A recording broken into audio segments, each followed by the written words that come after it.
একই সাথে রয়েছি দুজন, একই ডোরে। প্রায় 3 মাস পর এক্স এর প্রোফাইলে ঢুকলাম, দেখলাম রিলেশনশিপ স্ট্যাটাস দিছে, কিন্তু কার সেটা মেনশন করে নাই। দিলাম হাহা রিয়াক্ট। তারপর ফেসবুক থেকে বেরিয়ে এসে ছোট্ট করে একটা ঘুম দিলাম। ঘুম থেকে উঠে ফোন হাতে নিয়ে মেসেঞ্জারে গিয়ে দেখি উপরে লেখা আছে নিউ মেসেজ রিকোয়েস্ট। আইডিটার নাম জান্নাতুল ফেরদাউস। চিনতে আর বাকি রইল না, এটা আমার এক্স এর আইডি। অবাক হলাম তার এসএমএস গুলো দেখে। আপনারা শুনলে বুঝতে পারবেন।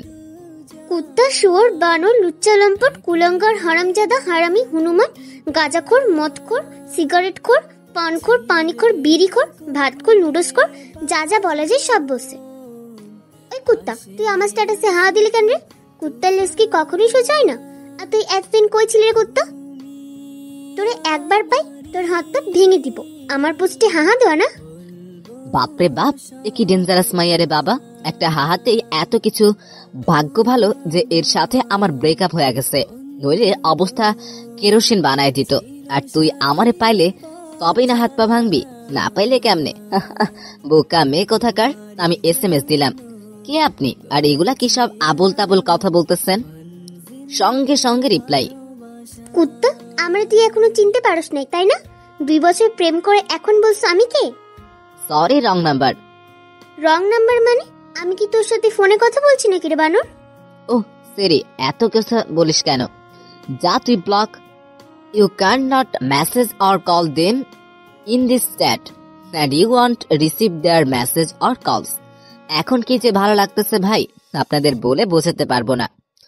আমার সাথে ব্রেকআপ করার পর একটা বারের জন্য খোঁজ নিস নাই, এখন আবার আমারে বলতেছে আমি ভাতখোর।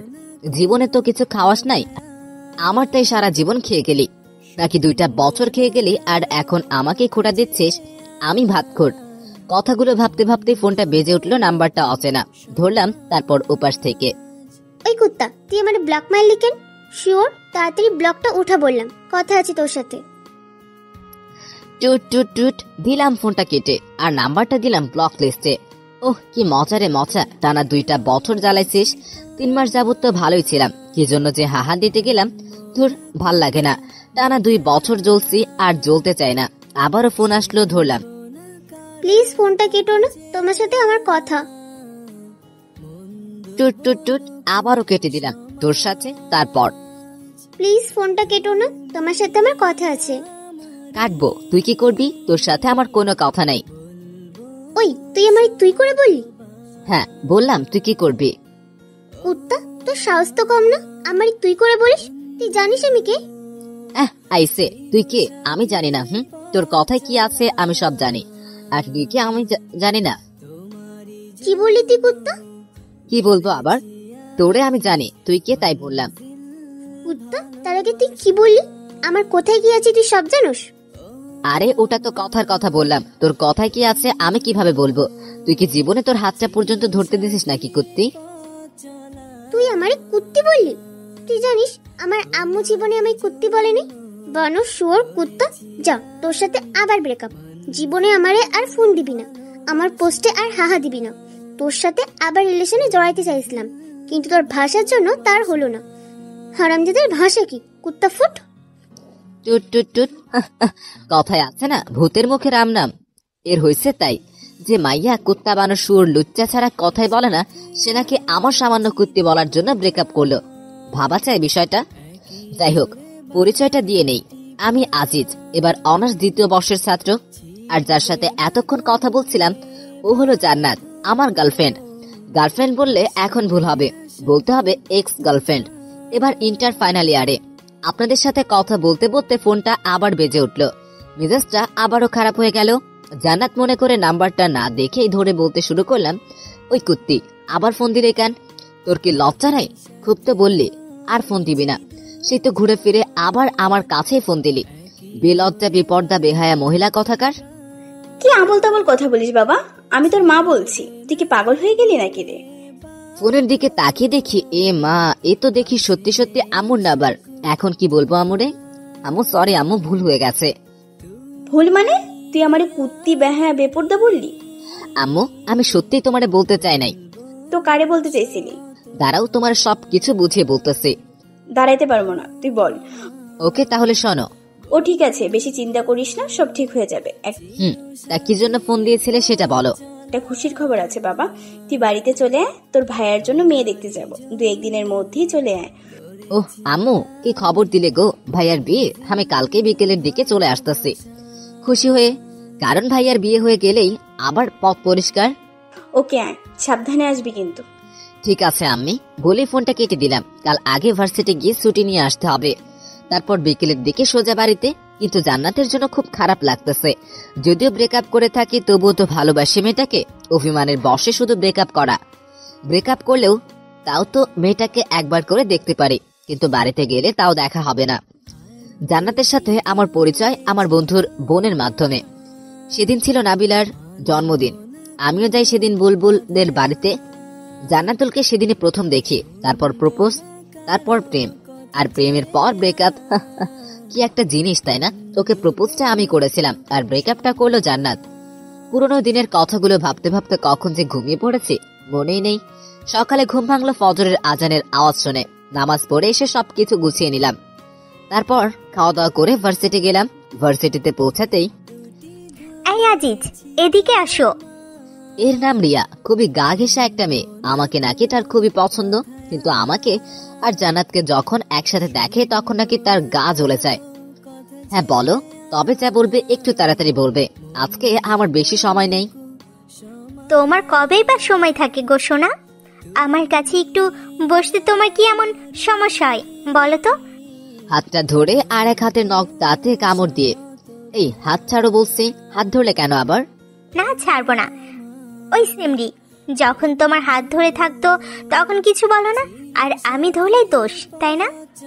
আর তোমাদের তো এখন ব্রেকআপ হয়ে গেছে, হাত ধরলে কোনো সমস্যাই হবে না। কোনো মতে হাতটা ছাড়িয়ে, সেটাই তো গো সোনামণি, আমার গুলো তো রিয়া সোনা, তুমি তো এখন আমার হাতটা ধরে থাকবে, কিন্তু ওই যে বললাম আমার আজ একটু কাজ আছে, কাজটা সেরে এসেই আমার হাতটা তোমাকে দিয়ে দিব, কেমন রিয়া সোনা? এবার ছুটিটা নিয়ে আসি, তারপর তুই আমায় কেমনে পাস তা দেখা যাবে। মনে মনে কথাটা বললাম। রিয়া যেন খুশিতে অবাক, আমি যে ওর সাথে এত ভালোভাবে কথা বলবো বিশ্বাসই করতে পারে নাই। তুমি আমাকে সোনা বললে আজিজ? হ্যাঁ গে সোনা, আরো কত কি বলবো। আমি কাজটা সেরে আসি, তারপর না হয় সব হবে। ঠিক আছে, কিন্তু কোথায় যাবে? প্রিন্সিপালের রুমে। আচ্ছা, তুমি তাহলে যাও, আমি তোমার জন্য এখানে অপেক্ষায় থাকি। আরে না না, তোমার অপেক্ষা করতে হবে না, তুমি বরং ক্লাসে যাও, আমি কাজটা সেরেই আসতেছি। ঠিক আছে, তাড়াতাড়ি আসবে কিন্তু, আমি ক্লাসে গেলাম। হ, তুই তাড়াতাড়ি যা, আর আমি আগে ছুটিটা নিয়ে আসি, তারপর তুই আমারে কেমনে পাস তা দেখা যাবে। ওখান থেকে প্রিন্সিপালের রুমে আসলাম, তারপর চিঠি নিয়ে দিলাম এক দৌড়ে হোস্টেলে, তারপর ব্যাগটা নিয়ে বাস স্টেশন। এদিকে রিয়া ভাবছে, স্যারের রুমে আজিজ এতক্ষণ কি করে একবার দেখে আসতে হয়, যেই ভাবা সেই কাজ। কিন্তু একই, স্যারের রুমে তো আজিজ নাই, একবার স্যারকে কি জিজ্ঞেস করতে হয়। আসতে পারি স্যার? জি আসো। আর তোমরা লেখাপড়া করো কেন বলতে পারো? আসতে পারি স্যার, এ কথাটা কি ইংরেজিতে বলা যায় না? Sorry sir. ইটস ওকে, আর সরি বলতে হবে না। কি জন্য এসেছো তাই বলো। স্যার, আজিজ কি আপনার এখানে আসছিল? আসছিলেন, ছেলেটা খুবই ভালো। স্যার জানি, কিন্তু কি জন্য এসেছিল স্যার? ছুটি নেবার জন্য। হ্যাঁ। এদিকে টিকিট কেটে বাসে উঠে বসে আছি, হেডফোন কানে নিয়ে বসে আছে বাসের মধ্যে। হঠাৎ চোখ গেল বাসের দরজার দিকে। একটা মেয়ে, মাশাআল্লাহ, দেখতে একদম দুধে আলতা। মেয়েটি দেখে আমার সিটের দিকে এগিয়ে আসছে, আর আমি অপলক দৃষ্টিতে তার দিকে তাকিয়ে রয়েছি। আমার সামনে দাঁড়িয়ে মেয়েটি বলল, ভাইয়া, জানালার পাশে সিটটা আমার, যদি একটু এই পাশে আসতেন। ও হ্যাঁ, সরি আপু, আসুন বসুন। আরে সরি বলছেন কেন, ঠিক আছে। ধন্যবাদ। আচ্ছা, আপনি কোথায় যাবেন আপু? সিরাজগঞ্জ। আপনি? আরে আমিও তো সিরাজগঞ্জে যাচ্ছি। বাহ, ভালোই হলো, গল্প করতে করতে যাওয়া যাবে। তা আপনি সিরাজগঞ্জের কোথায় যাবেন? উল্লাপাড়া। আপনি সিরাজগঞ্জেই? ও, আপনার নামটা কিন্তু জানা হলো না আপু। আমি সামিরা, অনার্স 2য় বর্ষের ছাত্রী। আপনি? আমিও অনার্স 2য় বর্ষে। আমি আজিজ। আমরা যেহেতু একই ক্লাসে, তাহলে আমরা তুমি করেই বলতে পারি। তুমি কি বলো সামিরা? অবশ্যই, কেন না? আচ্ছা সামিরা, তুমি কি সিঙ্গেল? কেন বলো তো? না, এমনি শুনতে চাইলাম। না, আমার বয়ফ্রেন্ড আছে। আর তুমি? কি আর বলবো, দুঃখের কথা, আমি বর্তমানে ঝুলে আছি। ঠিক তোমার কথা বুঝলাম না। মানে 3 মাস আগে ব্রেকআপ হয়েছে, কাল রাতে আবার এক্স এর সাথে কথাও হয়েছে। ও, তা কি কথা বললে কাল রাতে? শুনবে? ভালো। কথাগুলো শুনে যদি তোমার হাসতে হাসতে কাপড় খুলে যায়, তাহলে কিন্তু আমি দায়ী নই। ধুর, ফাজলামো কর নাকি বলতো? তাহলে শোনো, কাল রাতের সব কথাগুলো সামিরাকে বললাম। মেয়েটা হাসতে হাসতে যেন গড়াগড়ি খাওয়ার মতো অবস্থা। আমার সব কথা শুনে সামিরা হাসতে হাসতে বলল, আজিজ, তুমি তাহলে ভাতখোর? তুমিও শুরু করলে নাকি? আরে না, এমনি মজা করলাম। হুম, আচ্ছা আজিজ, একটা কথা বলবো? বলো। তুমি যদি ভাতখোর হও, তাহলে তুমি এত চিকন কেন? তোমায় তো দেখে মনে হয় না তুমি ভাতখোর। কথাটা বলে মুখে হাত দিয়ে মুখে চেপে ধরে হাসতে হাসতে, ধুর, ফাজলামি করতেছো আমার সাথে, যাও, তোমার সাথে কথাই নাই। আরে আরে, রাগ করো কেন? আমি তো মজা করলাম। আচ্ছা সামিরা, ভাতখোর কাকে বলে বলতে পারবে? আমি কিন্তু এর মানেটা বুঝলাম না। হাহা, ওটা তোমার গার্লফ্রেন্ডের কাছে জিজ্ঞাসা কইরো, আমি বলতে পারলাম না। মেয়েটার সাথে কথা বলতে বলতে তার গন্তব্যস্থানে পৌঁছে গেলাম। বাসের মধ্যে দুজন যতটা সময় একসাথে ছিলাম, সারাক্ষণ সামিরার মুখে হাসি ছিল। যাওয়ার সময়, আজিজ, তুমি কিন্তু খুবই মজাদার একটা মানুষ। যতক্ষণ তোমার সাথে ছিলাম খুবই এনজয় করলাম মুহূর্তটা। আর তোমার কথা শুনে যতটুকু বুঝলাম, জান্নাত তোমাকে খুবই ভালোবাসে, আর অভিমানের বশে শুধু তোমার সাথে এমন ব্যবহার করেছে। আমি জানি। আমি কিন্তু তোমার গার্লফ্রেন্ডকে চিনি। কি বলো, কিভাবে? সময় হলেই জানতে পারবে। আল্লাহ হাফেজ, ভালো থেকো আজিজ, আর জান্নাতের সাথে আবার ভাব করে নিও। আল্লাহ হাফেজ সামিরা। কিন্তু তুমি কিভাবে জান্নাতকে চেনো সেটা তো বলে যাও। যা, মিঠা চলে গেল। ধুর, ভালো লাগে না। এবার একটা রহস্যের মধ্যে রয়ে গেলাম। আবার ওর নামটা ছাড়া কিছুই জানা হলো না, এমনকি ফোন নাম্বারটাও নেওয়া হলো না। কথাগুলো ভাবতে ভাবতে আমার গন্তব্যস্থানে পৌঁছে গেলাম, আমার শহর উল্লাপাড়াতে। বাস থেকে নেমে একটা সিএনজি নিয়ে সোজা বাড়িতে। দরজার সামনে এসে কলিং বেল বাজাতেই আম্মু এসে দরজা খুলে দিলেন। কিরে, এত তাড়াতাড়ি এসে গেলি? কই আসলাম, এতদিন পর একটু আদর যত্ন করবে তা না বললো, এত তাড়াতাড়ি চলে আসলাম। আর এখন কত বাজে সেদিকে খেয়াল আছে তোমার আম্মু? বিকেল 5:30 বাজে। আচ্ছা বাবা, আমার ভুল হয়ে গেছে, আমাকে মাফ কর। এখন যা, ফ্রেশ হয়ে এসে কিছু খাবি। ভাইয়া কোথায়? তোর ভাইয়া তো রুমেই আছে। ওকে আম্মা চান, আমি গেলাম বলেই সোজা আমার রুমে চলে গেলাম। তারপর ফ্রেশ হয়ে খাওয়া দাওয়া করে ভাইয়ার রুমে গেলাম। গিয়ে, কি করছিস ভাইয়া? আরে আজিজ, তুই কখন আসলি? আর এদিকে আয়, বস এখানে। ভাইয়া, শুনলাম কাল নাকি তোর জন্য মেয়ে দেখতে যাবে। হ্যাঁ, সেজন্য তো তোকে নিয়ে আসলাম। কিন্তু তুই নাকি একটা মেয়ের সাথে রিলেশন করিস, তাহলে তার কি হবে? আরে বোকা, তার আবার কি হবে? ওর সাথে তো বিয়ে ঠিক হলো, আমার পছন্দের মানুষের সাথে। ভাইয়া, তোর সাথে তো তোর ভালোবাসার মানুষটার বিয়ে হচ্ছে, কিন্তু আমার যে কি হবে আল্লাহই ভালো জানে। কিরে, এত কি ভাবছিস? কই কিছু না তো। তা তোর জান্নাতুলের কি খবর? এখনো কি তোর বাড়িতে আনস নাই নাকি? ধুর, তুই যে কি বলিস না ভাইয়া। মেয়েটা কিন্তু খুব ভালো। হয়, তোরে কইছে মেয়েটা ভালো, তুই কি ওরে দেখছিস নাকি?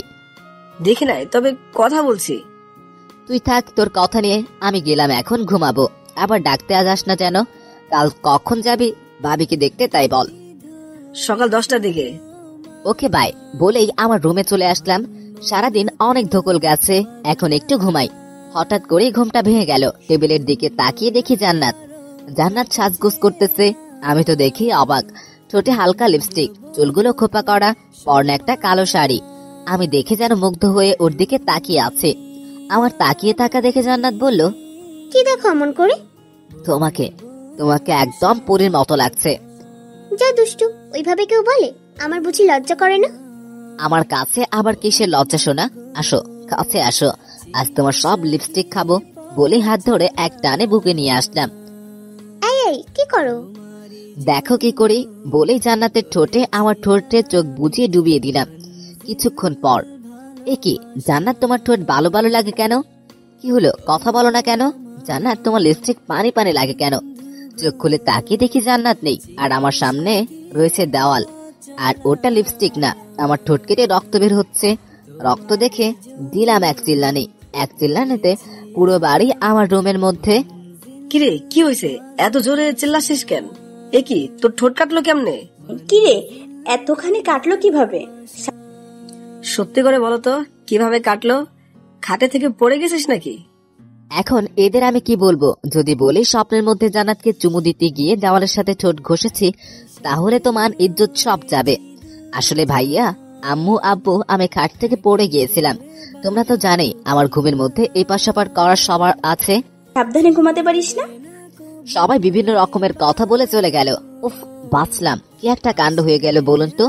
এই জান্নাত কি ঠিক মতো ঘুমাইতেও দেবে না? স্বপ্নের মধ্যেও কত সুন্দর একটা ব্যবহার করলো, কিন্তু সামনাসামনি ওরে বাবা, একদম পেতনি।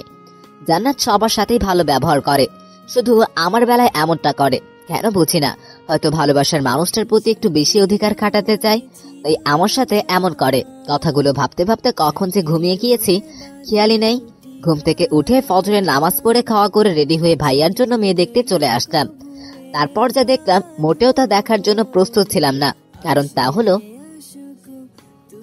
ভাইয়ার জন্য মেয়ে দেখতে এসে বসে আছি প্রায় 1 ঘন্টা হলো, কিন্তু মেয়েকে আনার কোনো নামই নেই। মেয়ে আসুক আর নাই আসুক তাতে আমার কি। সামনে বিভিন্ন রকমের খাবার রাখা আছে, তা আমি মনের আনন্দ খেয়ে যাচ্ছি, কিন্তু ভাইয়া কিছুই খাচ্ছে না। ভাইয়ার মুখ দেখার মতো অবস্থা হয়ে আছে, একদম ধুতুম পেঁচা। তাই ভাইয়াকে বললাম, কিরে ভাইয়া, কিছু খাবি না নাকি? ধুর, আমরা আছি টেনশনে আর তুই হাসছিস। বুঝি না মেয়েদের এত সাজগোজ কেন লাগে। সে কখন থেকে বসে আছি, আমাদের কি সময়ের দাম নেই? এত চাপ নিস কেন? আসবে তো নাকি? তোর তো দেখি তরিস হয়েছে না। এত পেঁচাল পারিস কেন? দিব্যি তো খাইতেছিলাম। না রে ভাই, আমার পিছনে লাগলি কেন? আচ্ছা ঠিক আছে, আমি কথা বলবো না তোর সাথে। আমি খাই আর তুই অপেক্ষায় থাক ভাবিকে দেখার জন্য। আমি আর কোনো কথা না বলে খাওয়াতে মন দিলাম, নিজের দিকে তাকিয়ে খাইতেছি। খাওয়ার মাঝখানে কেউ একজন বলে উঠল, আরে আজিজ, তুমি এখানে কি করো? আরে সামিরা, তুমি? আমি তো আমার ভাইয়ের জন্য মেয়ে, মানে আমার ভাবিকে দেখতে এসেছি, কিন্তু তুমি এখানে কি করো? আরে আমি তো দুলালির বেস্ট ফ্রেন্ড, আমি এখানে থাকবো না তো কে থাকবে? কিরে, তোরা একে অন্যকে চিনিস নাকি? হ্যাঁ আম্মু, কাল আমি আর সামিরা তো একই সাথে আসছি। অনেক কথা হবার পরে মেয়ে দেখে বিয়ের দিনক্ষণ ঠিক করে যখন চলে আসবো, তখন আমি সামিরাকে আলাদা রাখলাম। তারপর, হ্যাঁ বল, কি বলবে? তুমি কিন্তু বললে না কিভাবে জান্নাতকে তুমি জানো।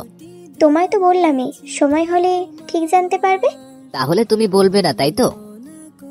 আরে পাগল, রাগ করো কেন? তোমার ভাবি কি বিষয়টা জানে যে তুমি প্রেম করো? ধুর, ভাবি জানবে কিভাবে যে আমি প্রেম করি? ভাবিকে তো আমি আজকেই প্রথম দেখলাম।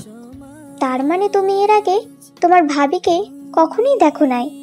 দেখেছি, তবে ভাইয়ার ফোনে, সামনাসামনি আজই প্রথম। ও বেশ ভালো, তবে আমার মনে হয় বেচারির চাপটা একটু বেশি পড়ে যাবে, কারণ এখন তার বিয়ে হবে, আবার কিছুদিনের মধ্যেই তোমার বিয়ে হবে, আর তোমার বিয়ের কাজ মেয়েটাকে একা হাতে সামলাতে হবে। ধুর সামিরা, তুমি যে কি বলো না। লজ্জা পেলে বুঝি? আরে না, লজ্জা পাবো কেন? আমাদের কথার মাঝেই ভাইয়ার ডাক পড়লো। কিরে, আসবি নাকি? এখান থেকে যাবি? না, আসি, দাঁড়াও। আচ্ছা সামিরা, তাহলে আমি আসি, আবার বিয়ের দিন কথা হবে। আল্লাহ হাফেজ। সাবধানে যাবে। আল্লাহ হাফেজ। সামিরার কাছ থেকে আসার পর, আচ্ছা ভাই, বলতো মেয়ে তোর জন্য দেখতে এসেছে নাকি আমার জন্য দেখতে এসেছিস? হঠাৎ এমন কথা কেন বলছিস ভাইয়া? ঠিক বুঝতে পারলাম না। না, যা ভাবছস দেখছি তাই মনে হলো নাকি? তা মেয়েটাকে কি করে তোর পছন্দ হলো? ধুর ভাইয়া, তুই না একটু বেশি বুঝিস, বুঝলি? সামিরা আমার ফ্রেন্ড আর ওর বয়ফ্রেন্ড আছে। ও, কথা বলতে বলতে বাড়িতে চলে আসলাম। বুলবুলকে একবার ফোন দিতে হবে দাওয়াত দেবার জন্য, আর নাবিলার সাথেও কথা বলতে হবে। ফোন দেবার পর, হ্যাঁ ভাই বল, আর কেমন আছিস? আলহামদুলিল্লাহ ভালো আছি রে দোস্ত, তুই কেমন আছিস? আলহামদুলিল্লাহ ভালোই। শোন, আগামী 10-11 তারিখ তো ভাইয়ার বিয়ে ঠিক হয়ে গেল। তুই আর নাবিলা আসবে, কিন্তু তোরা বরং 7-8 তারিখে চলে আয়, অনেক কাজও করতে হবে।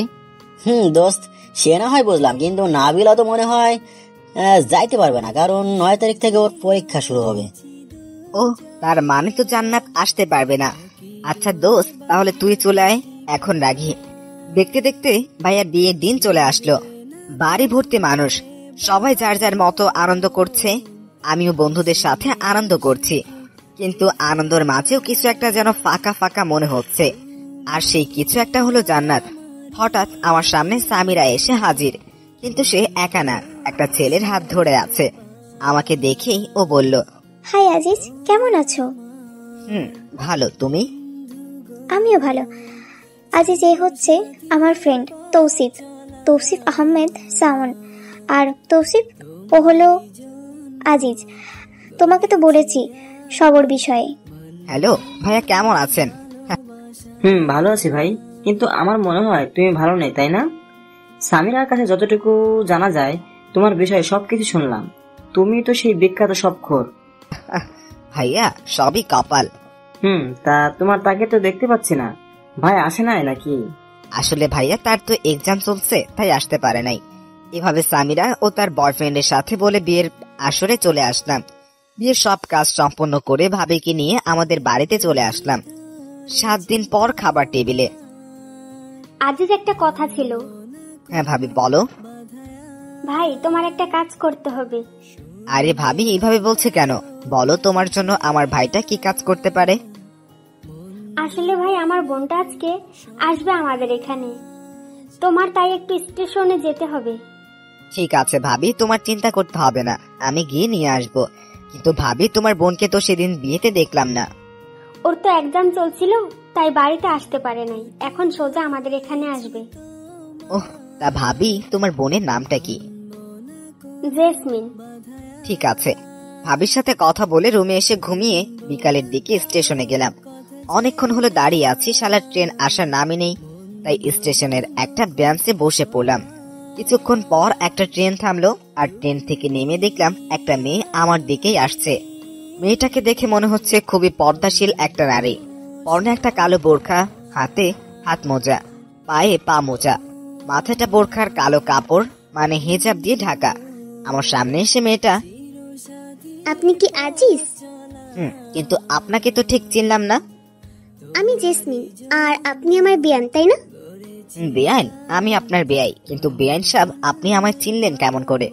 আপনি তো আমায় আগে কখনো দেখেন নাই। আমি আসলে আমি আপু কাল আপনার একটা ফটো দিয়েছিল, তাই ছিলাম আর কি। কিন্তু বেআইন, আপনার কণ্ঠটা কেমন যেন চেনা চেনা লাগছে। কি বলেন? আমার কণ্ঠ চেনা চেনা লাগে?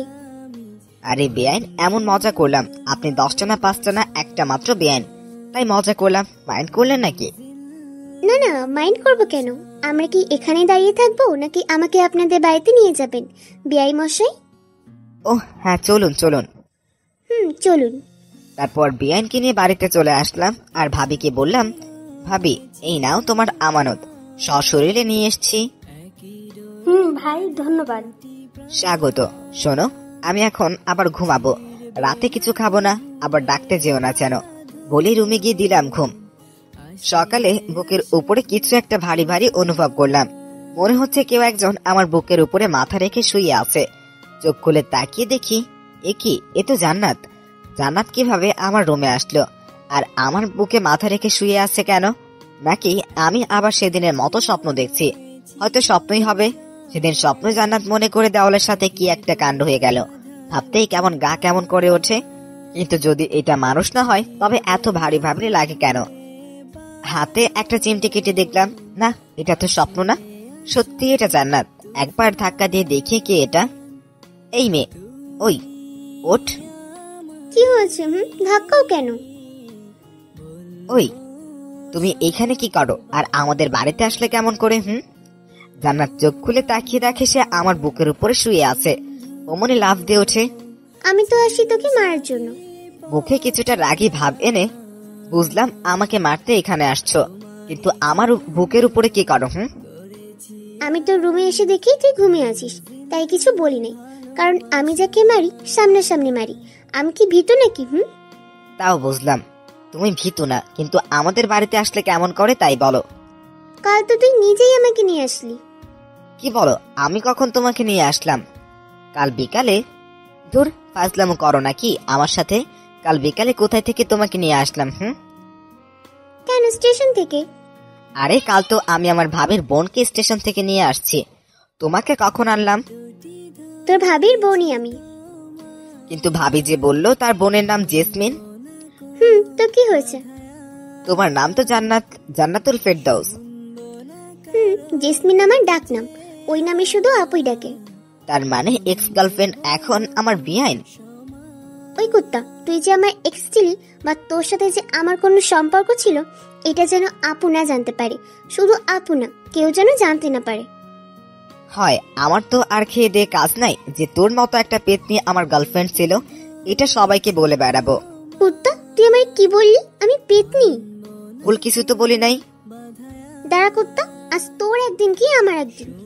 বলতেই জান্নাত কিছু একটা খুঁজতে লাগলো আর রুমের এক কোণ থেকে একটা ফুল ঝাড়ু পেল। ওইটা হাতে নিয়ে আমার দিকে তেড়ে আসলো মারবার জন্য। যে বাড়ি মারবে অমনি ভাবির ডাক, জান্নাত, এ জান্নাতুল, কই গেলি? তখন আমি চিল্লিয়ে বললাম, ভাবি, বিআই সাহেব আমার রুমে। জান্নাত অমনি ফাল ঝাড়ুটা ফেলে দিল। কি রে, এখানে কি করছিস? ভাবি, বেআইনের সাথে একটু মজা করছিলাম, তাই না বেআইন? আপু, আমার বিয়েটা না খুব মজার। আচ্ছা বুঝলাম, এখন চল। ঘুম থেকে উঠে তো ফ্রেশও হোস নাই। আগে ফ্রেশ হয়ে খাবার করে নে, তারপর দুজনে গল্প করিস। এখন আয়। আর মহারাজ, আপনিও ফ্রেশ হয়ে নিচে খেতে আসুন। বলেই ভাবি জান্নাতকে নিয়ে চলে গেল। আর জান্নাত ওদিকে মনে মনে বলছে, আমাকে পেতনি বলা তাই না? এখন যদি আপনা আসতো তবে শয়তানটার হাড় গোড় ভেঙে ফেলতাম। কিন্তু শয়তানটা কি বোঝেন না যে এই পেতনিটা ওকে কতটা ভালোবাসে। আর এদিকে আমি, উফ, এখনই কি যে একটা কাণ্ড হয়ে যেত। ভাবি যদি না আসতো তবে আর আমি আস্ত থাকতাম না। ধন্যবাদ ভাবি। কিন্তু ভাই, এক্স গার্লফ্রেন্ড যখন বেআইন হয় তখন যে এতটা ঝামেলা হয় তা জানা ছিল না। বলেই ফ্রেশ হতে চলে গেলাম। ফ্রেশ হয়ে বের হতেই ফোনটা বেজে উঠলো। ফোনের স্ক্রিনের দিকে তাকিয়ে দেখি এ তো নাদিয়ার নাম্বার। নাদিয়া আমার স্কুল লাইফের ফ্রেন্ড, আর ও তো এখন চিটাগাং। রিসিভ করার পর, ওই কুত্তা, তুই নাকি এখন বাড়িতে? তো কি হয়েছে? তুই তো চিটাগাঙে এখন, তাই না? না, আমি বাড়িতে আসছি আজ 5 দিন হলো। আর কুত্তা, তুই বাড়িতে আমায় বলবি না? আমি একা একা বাড়িতে বসে বসে বোরিং হচ্ছি। তুই কি আমার বলতে পারতিস না যে তুই বাড়িতে আসছিস? আমি এত কিছু জানি না। বিকালে আমার সাথে দেখা কর তুই। আচ্ছা, তুই স্কুলের মাঠে চলে আয় বিকালে, আমিও আসছি। ওকে, এখন রাখি, বিকালে কথা হবে। বুঝি না মেয়েরা এত কথায় কথায় কুত্তা বলে কেন। নাদিয়ার সাথে কথা বলে খাবার টেবিলে চলে আসলাম। খাবার মধ্যে আম্মু বললেন, কি আজিজ, জি আম্মু। বিকেলে জান্নাতকে নিয়ে একটু বেরিয়ে নিয়ে আসিস। মেয়েটা আসছে থেকে একা একা ঘরে বসে আছে। কিন্তু আম্মু, আজ তো। আমি কোনো কথা শুনতে চাই না, যা বললাম তাই যেন হয়। ঠিক আছে, ওনাকে রেডি থাকতে বললো। কথাটা বলে জান্নাতের দিকে তাকালাম। দেখলাম মেয়েটা অনেক খুশি। বিকালে বাইক নিয়ে বাইরে জান্নাতের জন্য অপেক্ষা করছি, কিন্তু মহারানীর আসার খবর নাই। কিছুক্ষণ পর একটা সাজে পরি যেন নেমে আসলো আমার সামনে। এটা জান্নাত। সাজের আর বর্ণনা দিলাম না, কারণ আপনারও প্রেমে পড়ে যেতে পারেন। জান্নাত দাঁড়িয়ে আছে দেখে আমি বললাম, কি হলো, উঠবেন না নাকি? নাকি আমি একাই চলে যাব? না না, দাঁড়াও, আমিও যাব। তাহলে উঠুন। আচ্ছা আজিজ, দেখো আমায় কেমন দেখা যাচ্ছে? ভালো। জান্নাত হয়তো শুধু এইটুকু আশা করে নাই আমার থেকে। ও ভেবেছে আরো অনেক কিছু বলবো, কিন্তু পেতনিটা জানে না যে তাকে কতটা সুন্দর লাগছে। ও। তারপর দুজনে স্কুলের মাঠে চলে আসলাম। দেখি নাদিয়া আগে থেকে বসে আছে। নাদিয়া আমাকে দেখে আমার কাছে চলে আসলো। এতক্ষণে আসার সময় হলো তোর? আমি সেই কখন থেকে বসে আছি। আর এই মেয়েটা কে রে দোস্ত? জান্নাতকে দেখে, দোস্ত, ওর নাম জান্নাত, আমার বেআইন। ও, কিন্তু তোর সাথে যে আমার কিছু কথা আছে। তো বল কি কথা? না, এখানে না, তুই এই দিকে আয়। আর আপু, তুমি একটু এখানে বসে থাকো, আমরা আসছি। বলেই নাদিয়া আমার হাত ধরে টানতে টানতে নিয়ে ফাঁকা জায়গায় চলে এলো। আর এদিকে জান্নাত ভাবছে, এ কি গায়ে পড়া মেয়ে রে বাবা, এই ছেমড়ি তো রিয়া আপুর থেকেও বেশি গায়ে পড়া মেয়ে। আর কি এমন কথা যা আমার সামনে বলা গেল না? না, এই মেয়েটাকে আমার সুবিধার মনে হচ্ছে না। ধুর, ভাল লাগে না। আর এদিকে নাদিয়ার সাথে প্রায় 10 মিনিটের মতো কথা বলে জান্নাতের কাছে আসলাম। কি কথা হলো তা না হয় পর একদিন শুনবেন, এখন থাক। এসে দেখি মেয়েটা আনমনে কি যেন ভাবছে। তারপর নাদিয়া চলে গেল আর আমি জান্নাতকে নিয়ে পুরো গ্রাম ঘুরলাম। আমার সাথে ঘুরতে পেরে জান্নাত অনেক খুশি। একটা কথা বলবো? বলো। পেতনিটাকে? কোন পেতনি? লুচ্চা, বোঝো না না কোন পেতনি? বানর কুত্তা, এতক্ষণ যার সাথে কথা বলে আসলি সেই পেতনি। ওহ, ওর নাম তো নাদিয়া, আমার স্কুল লাইফের ফ্রেন্ড। বুঝলাম। এখন চল বাড়িতে যাব। তারপর জান্নাতকে নিয়ে বাড়িতে চলে আসলাম। রাত 9টা। সাদে নাদিয়ার সাথে ফোনে কথা বলতেছি, তখনই খেয়াল করলাম কেউ একজন সাদে এসছে। পিছনে তাকিয়ে দেখি জান্নাত। তাই নাদিয়াকে বললাম, দোস্ত তোর সাথে পরে কথা বলি। কার সাথে কথা বলছিলি? নাদিয়ার সাথে। কেন বলো তো? আর যেন ওই পেতনিটার সাথে কথা বলতে না দেখি। কেন কথা বলবো না? আর বললেই কি করবে? একদম গলায় টিপে দিব। কি? জি। কিন্তু কেন? আমি তোমার কে হয়েছে? আর কিছুই বলতে পারলাম না, তার আগেই আমার ঠোঁটে জান্নাতের ঠোঁট ডুবিয়ে দিল। কতক্ষণ ছিল ঠিক বলতে পারবো না। ছাড়ার পর ক্রাশ, আই লাভ ইউ। আর একদিনে পেতনিটার সাথে কথা বলে দে, কি করি তোর? বলেই দৌড়ে চলে গেল। বুঝলাম না কিছুই। জান্নাতি আমার সাথে ব্রেকআপ করলো আর এখন ও নিজেই বলছে আই লাভ ইউ। হুট করে জান্নাত তার ঠোঁট দুটো আমার ঠোঁটের মধ্যে মিলিয়ে দিল। কতক্ষণ যে দুজনের ঠোঁট একত্রে ছিল তা বলতে পারা মুশকিলই বটে। ছাদে থেকে রুমে এসে শুয়ে থেকে ভাবছি কি থেকে কি হয়ে গেল, আর মুসকে মুসকে হাসছি। যে মেয়েটা গত 2 বছর আমাদের রিলেশন চলাকালীন নিজে থেকে আমার হাতটা পর্যন্ত ধরেছে কিনা মনে নেই, আর আজ সেই মেয়েটাই চুমু দিয়ে দিল। ভাবা যায়? অবশ্য আমার বিষয়টা খারাপ লাগে নাই, ভালোই তো লাগলো। কথাগুলো ভাবতে ভাবতে ভাবি এসে ডেকে গেলেন খাবার জন্য। আমিও ফ্রেশ হয়ে নিচে খেতে চলে এলাম। সবাই যার মতো বসে খাবার আছে খাবার জন্য। জান্নাতও আছে। আমার দিকে তাকিয়ে মুস্কি মুস্কি হাসছে। আমি সেদিকে খেয়াল না দিয়ে খাওয়ার জন্য বসে পড়লাম। জান্নাত খাওয়ার থেকে আমার দিকে বেশি আর চোখে তাকাচ্ছে। তাই আমি বললাম, কি বেয়ান সাহেব, খাচ্ছেন না কেন? খান খান, লজ্জা পাবার কিছু নেই, নিজের বাড়ি মনে করে খেতে পারেন। কি ভাবি, আমি ঠিক বলছি না? জান্নাত আমার দিকে এবার রাগী চোখে তাকালো। ঠিকই তো বলছিস। কি রে জান্নাত, খাচ্ছিস না কেন? এই তো খাইতেছি তো আপু। আর বিয়াই মশাই, লজ্জা পাবো কেন? এটা তো আমার নিজের বাড়ি মনে করি, আর এটা তো আমারও বাড়ি, তাই না? আজ বিয়াইন ডাকছো, কাল যদি তোমায় বউ না ডাকাতে পারি তবে আমার নাম জান্নাত না, বলে রাখলাম। তোরা খাবার সময় কি শুরু করলি? আর ছোট আব্বাজান? আম্মু মাঝে মাঝেই আমাকে ছোট আব্বাজান বলে ডাকে। জি আম্মু, বলো। তোমার খালাম্মা আজ ফোন দিয়েছিল, তোমাকে যাইতে বলছে। কিন্তু আম্মু, আমি এখন কিভাবে যাব? কেন বাবা, কেন যেতে পারবা না? আমি তো তোমার ফোন টেপা আর ঘুরে বেড়ানো ছাড়া আর কোনো কাজই দেখি না, তাহলে কেন যাইতে পারবি না? উপায় নাই, এখন যেতেই হবে। ঠিক আছে, কবে যেতে হবে? কাল সকাল সকাল বেরিয়ে পড়বি, আর 4-5 দিন থেকে তারপর বাড়িতে আসবি। তোর খালামণির কাছ থেকে আবার যেন শুনতে না হয় তুই বাড়ি আসার জন্য তার কাছে বায়না করেছিস। ঠিক আছে, 4-5 দিন থেকে তারপর বাড়িতে আসবো। এবার খুশি? খুশি। জান্নাত মা, তুমি তাহলে সকাল সকাল রেডি হয়ে থেকো মা। মা, ঠিক আছে। বুঝলাম না আম্মু জান্নাত রেডি থাইকা কি করবে। আর ওই আপনি আমার আম্মুরে মা ডাকছেন কেন? জান্নাত তো তোর সাথে যাবে। আমি মা বলে ডাকবো তাতে আপনার কি? মা তো আজ নয় কাল থেকে ডাকতেই হবে। আমি না হয় এখন থেকে ডাকা শুরু করলাম। আমার বোকা পাটটা বুঝেও না। আর একবার শুধু কাল তোমার সাথে দেখা করতে পারি, তারপর দেখো তোমার কেমন নাচানো নাচাই। আমি আর কি কমু, সবাই তোমাদের ইচ্ছা। পরের দিন সকাল 8টায় রেডি হয়ে বাইকে দাঁড়িয়ে আছি। কিছুক্ষণ পর জান্নাত আসলো, সাথে আম্মু আর ভাবি। তাদের কাছ থেকে বিদায় নিয়ে বাইকটা নিয়ে বেরিয়ে পড়লাম। গাড়ির আপন গতিতে গাড়ি চলছে, কিন্তু আমাদের কারোর মুখে কোনো কথা নেই। নীরবতা ভেঙে জান্নাত বলল, কি হলো, কথা বলছো না কেন? কি বলবো?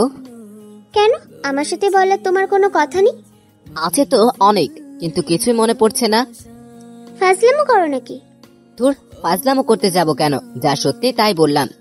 ঠিক আছে, এখন বলো আমার কেমন লাগছে দেখতে? একদম পেতনির মতো, মজা করে। দেখতে তো মাশাআল্লাহ পুরীর মতো সুন্দর। কি বলি কুত্তা? আউস, মারলে কেন? যা সত্যি তাই তো বললাম। আমার পেতনি মতো দেখতে, তাই না? গাড়ি থামা, গাড়ি থামা বলছি। কেন? যা বললাম তাই কর। ওকে। গাড়ি থামানোর পর আজিজ, তুই কি বুঝতে পারছিস যে তুই এখন ফেসে গিয়েছিস? মানে আমি ফেসে গিয়েছি মানেটা কি? মানে হচ্ছে, এখন যদি আমি চেঁচামেচি করে লোক জড়ো করি আর তাদের বলি তুই আমাকে ভুলিয়ে ভালিয়ে এইসব করার জন্য এখানে নিয়ে আসিস, তাহলে তোর কি অবস্থা হবে ভাবতে পারছিস? কিন্তু আমি তো তোমায় ওইসব করার জন্য আনি নাই। সেটা তো আমি আর তুমি জানি, শোনো, এরা তো জানে না। তাহলে আমি এখন পালাবো। পালাও, তবে বাড়িতে আম্মু আর আপুকে কি বলবে? তার মানে? তার মানে তুমি এখন মাইনকা চিপাই। হ্যাঁ? না হ্যাঁ। তুমি এখন কি করতে চাচ্ছ? বেশি কিছু না, শুধু আমি যা যা বলবো তোমায় তাই করতে হবে। কি করতে হবে? আমরা যখন তোমার খালামুনির বাসায় যাব, তখন তো তিনি জানতে চাইবেন আমি তোমার কি হই, তাই না? তখন তুমি কি বলবে? আমি তোমার কি হই? কেন বলবো বেআইন? ধুর বোকা, এটা বলতে যাবে কেন? তাহলে কি বলবো? তুমি আমার এক্স গার্লফ্রেন্ড এটা বলবো? ধুর বোকা, এটা বলতে যাবে কেন? তাহলে কি বলবো সেটা তো বলো, এত পেঁচাও কেন? খালামুনিকে বলবে আমি তোমার একমাত্র দুষ্টু মিষ্টি আদরের বউ। মানে কি? তুমি তো আমার বউ না? সেটাও শুধু তুমি আর আমি জানি, খালামুনি তো জানে না, তাই না? নেহি, কাফি নেহি, আমি এটা বলতে পারবো না। বলতে পারবি না, তাই না? লোকজন ডাকবো নাকি? না। তাহলে আমি এখন থেকে তোর কে? বউ? জোরে বল, শুনতে পাই নাই। বললাম তো বউ। এভাবে না, বল যে তুমি আমার একমাত্র বউ, নাইলে ডাকবো নাকি? না না বলছি না। বল। তুমি আমার একমাত্র আদরের বউ। এই তো আমার সোনাবর, আমার জানটা, আমার গুলু গুলু বাবুটা। চলো, গাড়ি চলছে তো চলছে, আর আমি শুধু ভাবছি কি যে হতে চলেছে। আমার খালাম্মা তো একদম সহজ সরল একজন মানুষ। জান্নাতের মতলবটা আমি কিছুতেই বুঝতে পারলাম না। বাইকের আয়নাতে দেখতে পেলাম জান্নাত মুস্কি মুস্কি হাসছে, এ যেন তার বিজয়ের হাসি। সারা রাস্তা আর একটা কথাও হয় নাই দুজনের। গাড়ি এসে থামলো খালামণিদের বাড়ির সামনে। তারপর কলিং বেল দেবার আগে জান্নাত, মনে আছে তো আমি এখন তোমার কে? বউ, একমাত্র আদরের বউ। আমার সোনাবরটা, তোরে দিলাম চুম্মা। তারপর কলিং বেলটা দিলাম। কিছুক্ষণ পরে খালামণি এসে দরজাটা খুলে দিলেন। তারপর আমাকে জড়িয়ে ধরলেন। তারপর খালা জান্নাতের দিকে তাকিয়ে বললেন, কেমন আছিস তোরা? আলহামদুলিল্লাহ ভালো খালাম্মা, তুমি কেমন আছো? আলহামদুলিল্লাহ, আমিও ভালো আছি।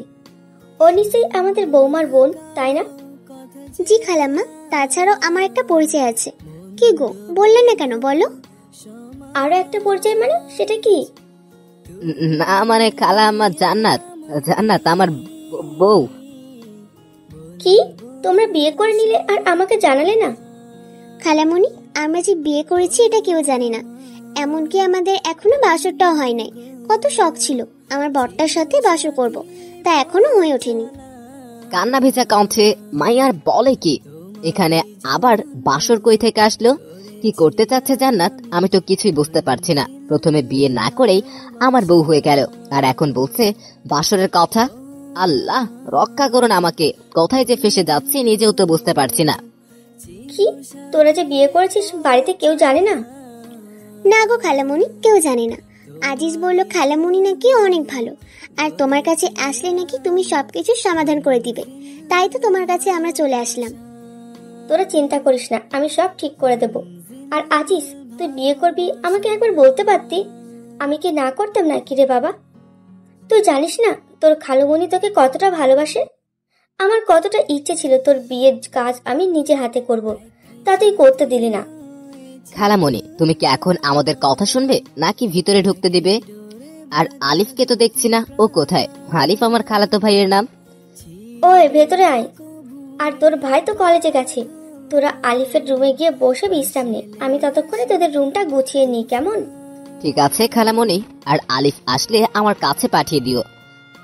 বাবা, তোর ফোনটা দিয়ে যেত, আলিফকে ফোন দিয়ে তাড়াতাড়ি আসতে বলি। খালামণিকে ফোনটা দিয়ে আলিফের রুমে দুজনে চলে আসলাম। তারপর আমি, ওই তোমার মতলবটা কি বলো তো? তোমার ভাবসাব মোটেও সুবিধার মনে হচ্ছে না আমার কাছে। কেন জানো, তোমার কি মনে হচ্ছে? আর আমার বরটা কি রাগ করলো নাকি? আমি মোটেও তোমার বর নই। তো তুমি আমার কে? কেউ না। সত্যি আমি তোমার কেউ না? কি হলো, চুপ করে গেলে কেন বলো? সত্যি আমি তোমার কেউ না? বলেই জান্নাত আমার কাছে আসতে লাগলো। এই কি করছো? কাছে আসবে না, দূরে থাকো বলছি। কাছে আসবো। তুমি কি করবে? কি করবে? আমি কিন্তু চেঁচাবো। চিল্লাও, চিল্লাও, যত পারো চিল্লাতে পারো। এই না না, ধুর চাই, কে শোনে কার কথা। জান্নাত আমার মাথা দুই পাশে ধরে 4 ঠোঁট এক করে দিল। এখন বলো আমি তোমার কে? ঠোঁট মুছতে মুছতে, কাজটা কিন্তু তুমি ঠিক করলে না। ওই কুত্তা, তোর আমি কি বলি আর তুই কি বলিস? ধুর, ভাল লাগে না, যাও তো ফ্রেশ হয়ে এসো আগে। যাইতেছি, তারপরও কিন্তু বলতেই হবে আমি তোমার কে, নইলে এবার তোমার ঠোঁট একদম ছিঁড়ে ফেলবো। বলেই জান্নাত চলে গেল। আর আমি ভাবছি কি করতে চাচ্ছে এই মেয়েটা। ভাবতে ভাবতে আলিফ চলে আসলো। আর কিরে ভাইয়া, আসবো? দরজার দিকে তাকিয়ে দেখি আলিফ হাতে কিছু শপিং ব্যাগ। আরে আলিফ, তুই আয় আয় আয়। আর এটা তো তোরই রুম, তুই আসবি, আমাকে জিজ্ঞেস করছিস কেন? আমার রুম। কিন্তু ভাইয়া, রুমে তো তুমি একা নেই, সাথে ভাবেও আছে, তাই না? আর ভাইয়া, এটা তুমি একেবারে ঠিক করলে না। কি ঠিক করলাম না রে ভাই? এই যে বিয়ে করলে না জানি। তোরে কিভাবে জানাবো রে ভাই? আমি নিজেই জানতাম না যে আমি বিয়ে করেছি, তুই কেমনে জানবি? কিরে ভাইয়া, কথা বলো না কেন? কি আগে জানাই নাই তো কি হয়েছে, এখন তো জানলি তাই না? ভাবো? না, ও এগুলো নাও, আর তাড়াতাড়ি এগুলো পরে বাইরে আসো। কি এগুলা? তোমার জন্য পাঞ্জাবি আর ভাবের জন্য বেনারসি। কিন্তু এগুলা কেন? আম্মু বলো তোমাকে নাকি বর বেশে দেখবে, তাই তাড়াতাড়ি চেঞ্জ করে চলে আসো। আর এই নাও তোমার ফোন, আম্মু দিল। রেখে যা। কিছুক্ষণ পরে জান্নাত বাথরুম থেকে বেরিয়ে আসলো। তারপর কার সাথে কথা বললে গো এতক্ষণ? আলিফ আসছিল এগুলা দেবার জন্য। কি এগুলো? খুলে দেখো। ওয়াও, খুব সুন্দর। এগুলো কি আমাদের জন্য? আমার খুব পছন্দ হয়েছে, কিন্তু এগুলো কিসের জন্য? সবকিছু খুলে বললাম কি জন্য। তারপর দুজন রেডি হয়ে বাইরে আসলাম। বাইরে বের হয়ে যা দেখলাম, একজন মুরব্বী লোক খাতা কলম নিয়ে বসে আছে। দেখে মনে হচ্ছে কাজই হবে হয়তো, কিন্তু কেন? আয় তোরা এখানে বস। খালামণি, উনি কে? উনি তো কাজী সাহেব। তোদের আবার বিয়ে দেবার জন্য নিয়ে আসলাম আলিফকে দিয়ে। আমার অনেক দিনের শখ ছিল তোর বিয়ে আমি নিজে দাঁড়িয়ে থেকে দিব। আমি জান্নাতের দিকে তাকিয়ে দেখলাম মেয়েটাও মনে হয় এই কথাটা শোনার জন্য মোটেও প্রস্তুত ছিল না। মুখটা একদম ফ্যাকাশে হয়ে গেছে, সাথে আমারও একই অবস্থা। কি বলো তুমি খালামণি? আমার তো একবার বিয়ে করেছি, তাহলে আবার কেন? তোকে বললাম না তোর বিয়ে আমি নিজে দাঁড়িয়ে থেকে দিতে চেয়েছি। আর তোর আবার বিয়ে করতে সমস্যাটা কোথায়? হ্যাঁ, অন্য কাউকে তো আর তোকে বিয়ে করতে বলছি না, তোর বউকেই তো বিয়ে করতে বলছি। বাবা, তুই আমার জন্য এইটুকু করতে পারবি না? জান্নাতের দিকে তাকিয়ে, জান্নাত তুমি তো কিছু বলো এখন খালামণিকে। আমি আর কি বলবো বলো? খালামণি তো আর বেশি কিছু আবদার করে নাই, তাই না? খালামণি, আমরা রাজি। আলহামদুলিল্লাহ। কাজী সাহেব, আপনি বিয়ের কাজ শুরু করুন। আমি কিছুই বুঝতে পারছি না কি থেকে কি হয়ে যাচ্ছে। এখন খালামণিকেও সত্যিটা বলতে পারবো না, কারণ সে খুব কষ্ট পাবে। কি করব এখন আমি? এসব ভাবতে ভাবতে কখন যে কবুল বলে দিয়েছি। অবশেষে জান্নাত আর আমার বিয়েটা হয়ে গেল। রাত 10টা। বাসর ঘর। জান্নাত বসে আসে বাসর ঘরের মধ্যে। আমি দরজাটা খুলে ঘরের মধ্যে ঢুকলাম। ঢুকে যা দেখলাম তা হলো বাসর ঘরের মধ্যে বসে আছে জান্নাত। আমি দরজাটা খুলে ভিতরে ঢুকে রীতিমতো অবাক হলাম, কারণ ঘরটা অনেক সুন্দরভাবে সাজানো। এত অল্প সময়ে এত কিছু কিভাবে সাজালো খালামণি বুঝতেই পারছি না। মনে হচ্ছে আগে থেকেই সাজানো ছিল ঘরটা। আরো অবাক হলাম জান্নাতের দিকে তাকিয়ে, কারণ যে মেয়ে সবসময় আমার পিছে পড়ে থাকে সেই মেয়েটা মাথায় ঘোমটা দিয়ে নিচের দিকে তাকিয়ে বসে আছে। ভাবা যায় জান্নাতকে কেউ বউ বেশে যেন সুন্দরী অপ্সরার মতো লাগছে। আমি ভয়ে ভয়ে এক পা দুপা করে খাটের দিকে এগিয়ে যেতেই বললাম। খাটের কাছে যেতেই জান্নাত খাট থেকে উঠে দাঁড়িয়ে আমার কাছে এসে সালাম করতে লাগতো।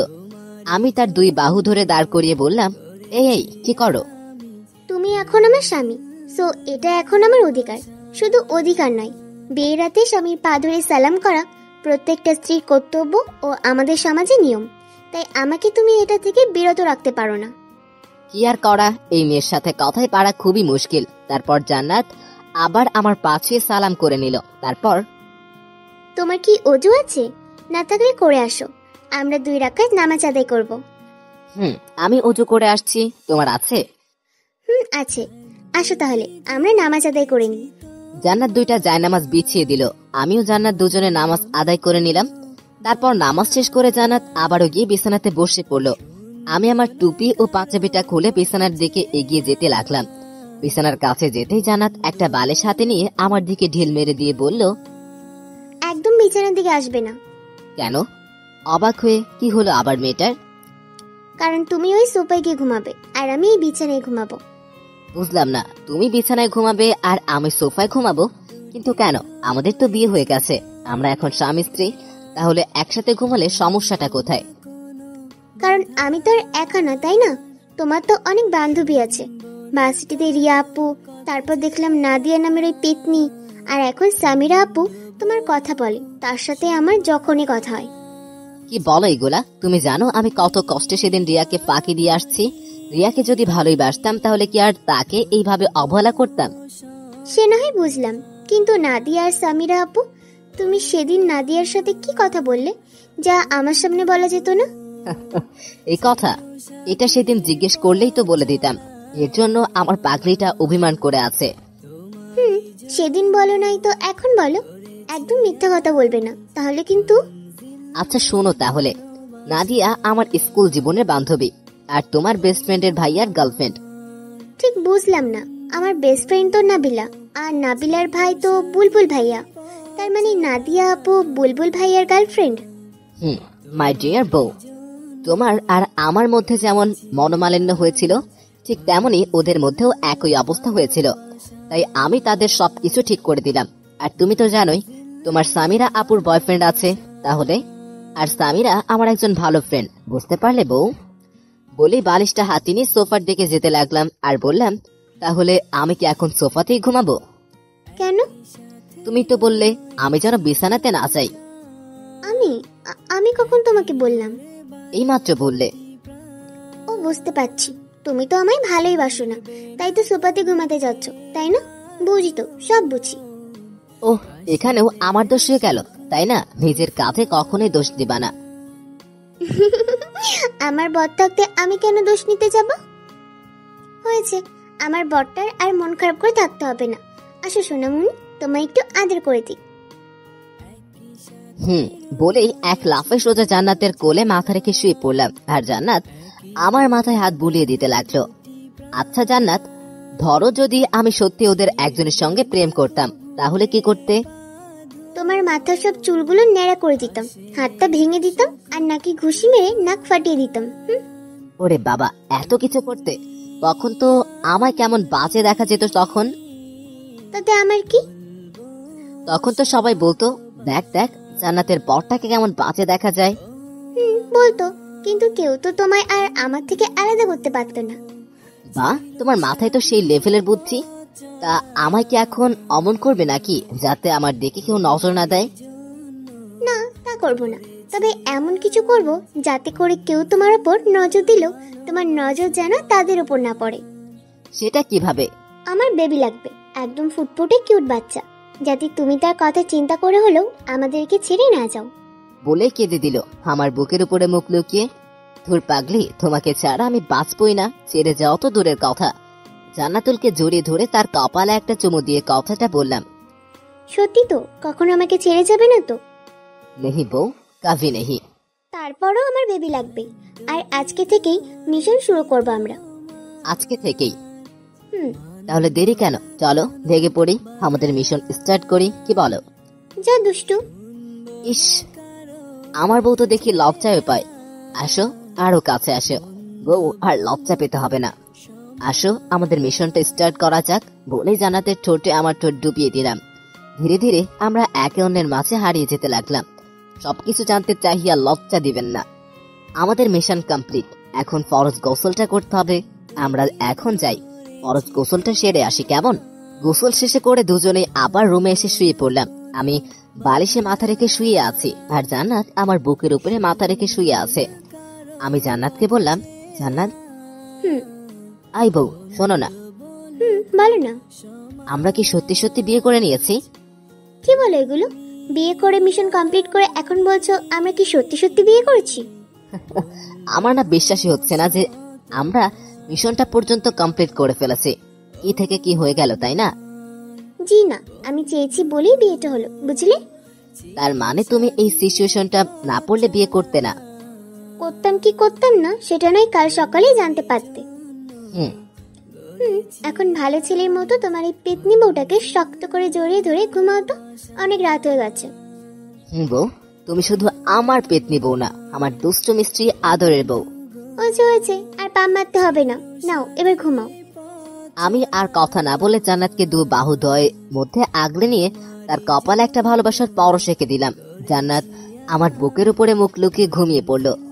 এই মেয়েটা কিছুদিন আগেও কি ঝগড়াটাই না করলো আমার সাথে, আর এখন আমার বুকে মুখ লুকিয়ে আমাকে শক্ত করে জড়িয়ে ধরে ঘুমিয়ে আছে। এমন ভাবে ধরে আছে যেন ছেড়ে দিলেই আমি হারিয়ে যাব।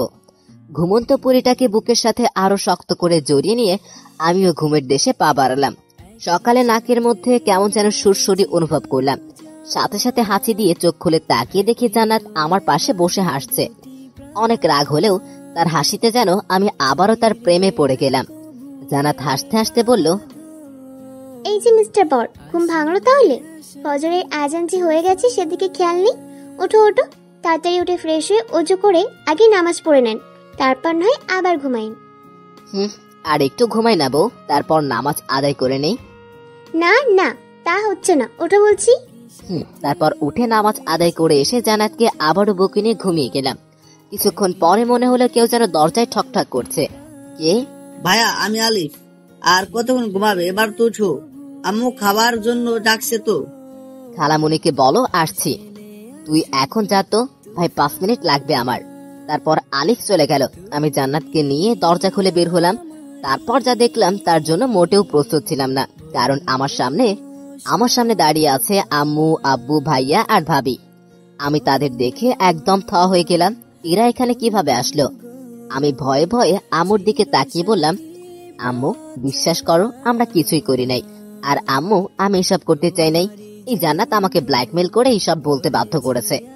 আমার এমন হ্যাবলা মার্কা মুখ দেখে সবাই ফিক করে হেসে দিল।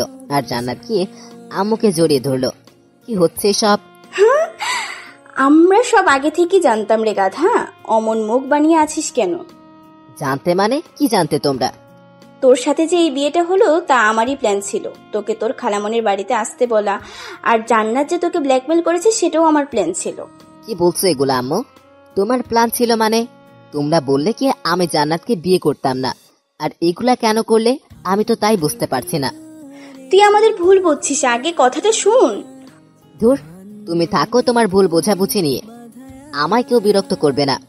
আমার মাথায় যেন কিছুই খেলছে না। ওখানে আর থাকলাম না, কারণ আমার প্রচন্ড রাগ উঠে গেছে। আর আমার রাগ উঠলে আমি কি করি নিজেও জানি না। আমার থেকে কেন লুকাতে হবে এগুলা? আমাকে বললে আমি কি জান্নাতকে বিয়ে করতাম না নাকি? আমিও তো জান্নাতুলকে ভালোবাসি। আমি যখন সবার সামনে থেকে চলে আসলাম তখন জান্নাত আমার পিছু পিছু আসতে লাগলো। মা, তুই কোথায় যাস? আম্মু দেখলে তো তোমার ছেলে কতটা রেগে গেছে। আমি যাই, তাই রাগ আগে ভাঙিয়ে আসি। আর আম্মু, আমি তোমাদেরকে আগেই বলেছিলাম আজিজকে না জানে এসব করলেও রেগে যাবে। আমি জানি রে মা, আমার ছেলেটা একটু বেশি বদমেজাজি, আর আমরা তো ওর ভালোর জন্যই ওকে কিছু জানাই নেই। আজিজ যখন জানতে পারবে আমার জন্যই ওর বদমেজাজটা একটু কমেছে, তখন দেখবি সব ঠিক হয়ে যাবে। কিন্তু আম্মু, এখন আমি কি করব? তোর কিছুই করতে হবে না রে মা। 2 ঘন্টা পর আমি রুমে শুয়ে আছি। কে যেন দরজাটা খুলে ভিতরে আসলো। তাকিয়ে দেখি জান্নাত হাতে খাবারের থালা আমার কাছে এসে। ওঠো, খেয়ে নিবে। সেই সকাল থেকে এখনো কিছু খাও নাই। চুপ করে আছি। কি হলো, আমি কিছু বলছি? আমিও কিন্তু এখনো কিছুই খাই নাই। আর আম্মু আমাদের ভালোর জন্যই এগুলো করেছে। আর কেন করেছে শুনবে? ওকে, যখন কথা বলবেই না তাহলে শোনো। সেদিন যখন তোমার সাথে প্রথম ঘুরতে বের হয়েছিলাম আর আমরা একটা রেস্টুরেন্টে গিয়েছিলাম, মনে আছে তোমার? রেস্টুরেন্টে তুমি যখন তোমার মোবাইলটা ফেলে ওয়াশরুমে গেলে, তখনই আম্মু ফোন দেয় তোমায়। আমি প্রথমে ধরতে না চেয়েও ফোনটা ধরি। আমার গলা শুনে আম্মু জিজ্ঞেস করেন আমি কে। তখন আমি আমার আর তোমার বিষয়ে সবকিছু খুলে বলি আম্মুকে। আম্মু তখন বলেন, মারে, আমার ছেলেটা কিন্তু খুবই বদমেজাজি, আর তুই চাইলে আমার ছেলেটার এই স্বভাবটা ঠিক করতে পারিস। কিভাবে? আমার ছেলেটা যখন তোকে মেজাজ দেখাবে তখন তুই তার থেকে ডাবল মেজাজ দেখাবে। কিন্তু আম্মু। কোনো কিন্তু নয়। তখন থেকেই নিজের ইচ্ছা না থাকার পরও তোমার সাথে খারাপ ব্যবহার করি, তারপর ইগনোরও। জানো, তোমায় যখন এড়িয়ে চলতাম আমার তখন কতটা কষ্ট হতো। তারপরও যখন দেখলাম আম্মুর কথাটা অনেক কাজে দিয়েছে, তোমার বদ মেজাজটা ভালো হয়ে যাচ্ছে, তখন আমি আর আম্মু অনেক খুশি হয়েছিলাম। আর তারপর আজ এই দিন। কি হলো, তা এখন আমার সাথে কথা বলবে না? ও, বুঝতে পেরেছি তো, তুমি তো এখন আর আমাকে ভালোবাসো না, তো কথা বলছো না। ঠিক আছে, তুমি যখন আমাকে ভালোবাসো না আর কথাও বলবে না, তাহলে আমিও আর তোমার কাছে পড়ে থাকবো না, এখনই চলে যাব। বলেই জান্নাত যেই পা বাড়াবে অমনি ওর হাতটা ধরে এক টানে আমার বুকের উপরে নিয়ে এসে। খুব সাহস হয়েছে না? আমাকে ইগনোর করা হচ্ছে এতদিন, এখন আবার আমাকে ছেড়ে চলে যাবে না? খুব বার বেড়েছে তোমার, তাই না? আমাকে না জানিয়ে এক পা বাড়ির বাইরে বের করলে একদম পা ভেঙে হাতে ধরিয়ে দিব। তুই জানিস তোর সাথে যখন আমি কথা বলতে যেতাম আর তুই আমাকে এড়িয়ে চলতি, তখন আমার কতটা কষ্ট হতো, মনে হতো নিজেকে শেষ করে দেই। কিন্তু যখন আম্মু আব্বু ভাইয়ার কথা মনে হতো তখন আর কিছুই করতে পারতাম না। আবার মনে হতো তুই যদি আবার আমার কাছে ফিরে আসিস আর আমাকে যদি না পাস তখন তো তুই কষ্ট পাবি। আমি যে তোকে কষ্ট দিতে পারতাম না পাগলি, আমি যে তোকে অনেক ভালোবাসি রে, কেমনে থাকতাম তোকে ছাড়া বল? কথাগুলো বলে জান্নাতের দিকে তাকিয়ে দেখি মেয়েটা আমার বুকের মধ্যে মুখ লুকিয়ে কান্না করছে। একটু বেশি বলে ফেললাম নাকি? তাই আবারও মজা করে বললাম, তুমি আমাকে ছেড়ে চলে যাবে তাই না জান্নাত? ওকে যাও, তোমাকে ছাড়া তো 3টা মাস থেকেইছি, আর বাকি জীবনটা না হয় তোমার স্মৃতি নিয়েই বেঁচে থাকবো। আর আমারও অভ্যাস হয়ে গেছে তোমাকে ছাড়া থাকতে থাকতে। যাও, তুমি লাগবে না তোমাকে আমার। কথাটা বলতে জান্নাত আমাকে আরো শক্ত করে জড়িয়ে ধরে হাউমাউ করে কান্না করে দিল। আমাকে তাড়িয়ে দিবে আজিজ? এবার আমি তোমার থেকে আলাদা হলে মনে হয় আর বাঁচবো না আজিজ, আমি সত্যি সত্যি মরে যাব। তুমি জানো আজিজ, তোমাকে যখন এড়িয়ে চলতাম নিজের ইচ্ছা না থাকা সত্ত্বেও, তোমার থেকে যখন দূরে দূরে থাকতাম তখন আমার কতটা কষ্ট হতো। মনে হতো আমার বুকের মধ্য থেকে কেউ যেন আমার কলিজাটা বের করে নিচ্ছে। তারপরও তোমার থেকে দূরে থাকতাম তোমার ভালোর জন্য, আমাদের ভালোর জন্য। আমাকে তাড়িয়ে দিও না আজিজ, আমি যে তোমাকে ছাড়া বাঁচবো না। জান্নাতের গায়ে যতটা সম্ভব শক্তি আছে সব শক্তি দিয়ে আমাকে জড়িয়ে ধরে কথাগুলো বলল। তুমি তো বললে আমার কাছে থাকবে না, চলে যাবে। সে তো তুমি আমার সাথে কথা বলছিলে না, তার জন্য বললাম। আচ্ছা ঠিক আছে, আমি যদি কখনো তোমাকে ছেড়ে চলে যেতে চাই তাহলে তুমি আমার হাতটা ভেঙে দিও, কেমন? তাও আমাকে তোমার কাছ থেকে যেতে দিবে না? ইস, শখ কত! আমার এত সুন্দর বউটার নাকি হাত পা ভেঙে দিব, তখন তোমাকে কেমন কেমন দেখাবে না? আর লোকে তখন আমাকে কি বলবে? বলবে দেখ আজিজের বউটা কেমন দেখা যায়, একদম পেতনি। বললে বলুক, তাতে আমার কি? সেটা তো আর আমাকে বলবে না, তোমাকে বলবে। আর তার জন্য যদি আমাকে কেউ আলাদা না করতে পারে তাহলে আমার হাতটা ভাঙতে কোনো সমস্যা নাই। আমাদেরকে এমনিতেই কেউ আলাদা করতে পারবে না রে পাগলি, সে শক্তি কারো আছে নাকি আল্লাহ তাআলা বাদে? আর যে আলাদা করতে আসবে আমি তারই হাত পা ভেঙে দিব। গায়ে সব শক্তি এক করে মেরে তাকে বুকের মধ্যে জড়িয়ে নিয়ে আয়। আমিও ভেঙে দিব। ঠিক আছে, দিও। আই বউ, আমার কিন্তু অনেক ক্ষুধা লেগেছে। তোমার জন্য তো খাবার এনে রেখেছি, টেবিলে আছে, খেয়ে নাও। না থাক, খাবো না। খাবে না কেন? এই তো বললে তোমার নাকি অনেক ক্ষুধা লেগেছে। লেগেছে তো। তবে খাবে না কেন? তো একজন যদি খাইয়ে দিত তাহলে খাইতাম। তো সে কেউ একজন তোমাকে না করেছে যে সে খাইয়ে দেবে না?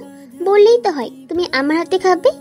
সে কেউ একজন কি বোঝে না তারও তার বউয়ের হাতে খেতে ইচ্ছে করে? হয়েছে হয়েছে, আর ন্যাকামি করতে হবে না, আসো খাইয়ে দেই আমার বরটাকে। তারপর জান্নাত আমাকে খাইয়ে দিতে লাগলো আর আমি খেতে লাগলাম। উফ ভাই, জানেন না বউয়ের হাতে খেতে কতটা মজা? যে বউয়ের হাতে খাবার খায় সেই শুধু জানে এর হাতের খাবার একদম যেন অমৃত। দুঃখের বিষয় আমি এখনো ছোট বাচ্চা একটা ছেলে, সবে এসএসসি দিলাম, বিয়ে করা তো দূরের কথা, বউ পামুকই। জান্নাত আমাকে খাইয়ে দিতেছে আর আমার মুখের দিকে তাকিয়ে আছে। তার তাকিয়ে থাকা দেখে বুঝতে পারলাম ওরও অনেক ক্ষুধা লেগেছে। মেয়েটাও তো সারাদিন কিচ্ছু খায়নি, তাই আমিও এক লোকমা খাবার নিয়ে জান্নাতের মুখের কাছে ধরলাম।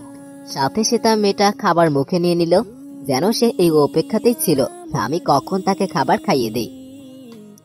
খাবার মুখে নিতেই জান্নাতের চোখ দিয়ে পানি গড়িয়ে পড়ল।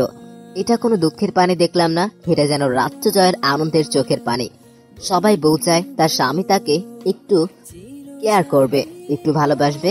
খাবার সময় আবদার করে বর তার বউকে বলবে, তুমি আমাকে খাইয়ে না দিলে আমি খাবই না। বউ যখন তার স্বামীকে খাইয়ে দেবে, তার স্বামীও তখন তার বউকে খাইয়ে দেবে। এতটুকুই। ওদের তখন আর কিছুই যেন চায় না, এতই নিজেকে যেন রানী মনে করেন। কথাগুলো ভাবতে ভাবতে আমাদের খাওয়া শেষ। তারপর আমার ফোনটা বেজে উঠল। বউ, আয় বউ। কি? আমার ফোনটা একটু এনে দাও না গো, টেবিলের উপর থেকে। পারবো না, নিজেরটা নিজেই নিয়ে নাও। বাব্বা, থাক, তোমার আনতে হবে না, আমি নিয়ে নেই। ফোনটা হাতে নিয়ে দেখিয়ে অচেনা নাম্বার ধরার পর, হ্যালো, আসসালামু আলাইকুম, কে বলছেন? ভাইয়া, আমি রাফি বলছিলাম, আপনার কলেজের ছোট ভাই। ওহ রাফি, ভাই বল। ভাইয়া, আপনাদের তো কালকেই ফর্ম ফিল আপের লাস্ট ডেট। ও হ্যাঁ, তাই তো, ধন্যবাদ ভাই, আমার তো মনেই ছিল না। আরে ভাই, ধন্যবাদ দেবার কি আছে, আমি রাখি, তাহলে কাল দেখা হবে। কে ফোন দিয়েছিল গো? রাফি কলেজের ছোট ভাই, কাল একবার কলেজ যেতে হবে, ফর্ম পূরণ করতে হবে। ও, তাহলে দেরি করো না। পরের দিন সকাল 7টা, জান্নাতের কপালে চুমু এঁকে দিয়ে ভার্সিটির উদ্দেশ্যে রওনা দিলাম। কলেজের ভিতরে ঢুকতেই আমার চোখ কপালে উঠে গেল। এ কি, এই মেয়েটা এখানে কি করে, আর এরা কারা? কলেজের মধ্যে ঢুকতেই আমার চোখ কপালে উঠে গেল। আমি ভাবতেও পারি নাই কলেজে ঢুকে প্রথমে এই মেয়েটার সম্মুখীন পড়তে হবে, কারণ আমার সামনে রিয়া দাঁড়িয়ে আছে। আমি রিয়াকে দেখেও না দেখার মতো করে রিয়াকে পাশ কাটিয়ে যেতে লাগলাম। অমনি রিয়া, এই আজিজ, দাঁড়াও। আমি দাঁড়িয়ে গেলাম, আর রিয়া এক প্রকার দৌড়ে আমার কাছে চলে আসলো। কেমন আছো আজিজ? ভালো, তুমি? খুবই ভালো। আচ্ছা আজিজ, শুনলাম তুমি নাকি জান্নাতকে বিয়ে করেছো। কাজটা কি তুমি ঠিক করলে আজিজ? মানে কি বলতে চাচ্ছ তুমি? মানে কিছু না। আচ্ছা আজিজ, একটা কথা বলো তো, জান্নাতের মধ্যে কি এমন পেলে যা আমার কাছে ছিল না? জান্নাত তোমায় কি এমন সুখ দিয়েছে যা আমি তোমায় দিতে পারতাম না? আমি কি তোমাকে জান্নাতের থেকে বেশি সুখ দিতে পারতাম না? রিয়া, তুমি একটু বেশি বলে ফেলছো না?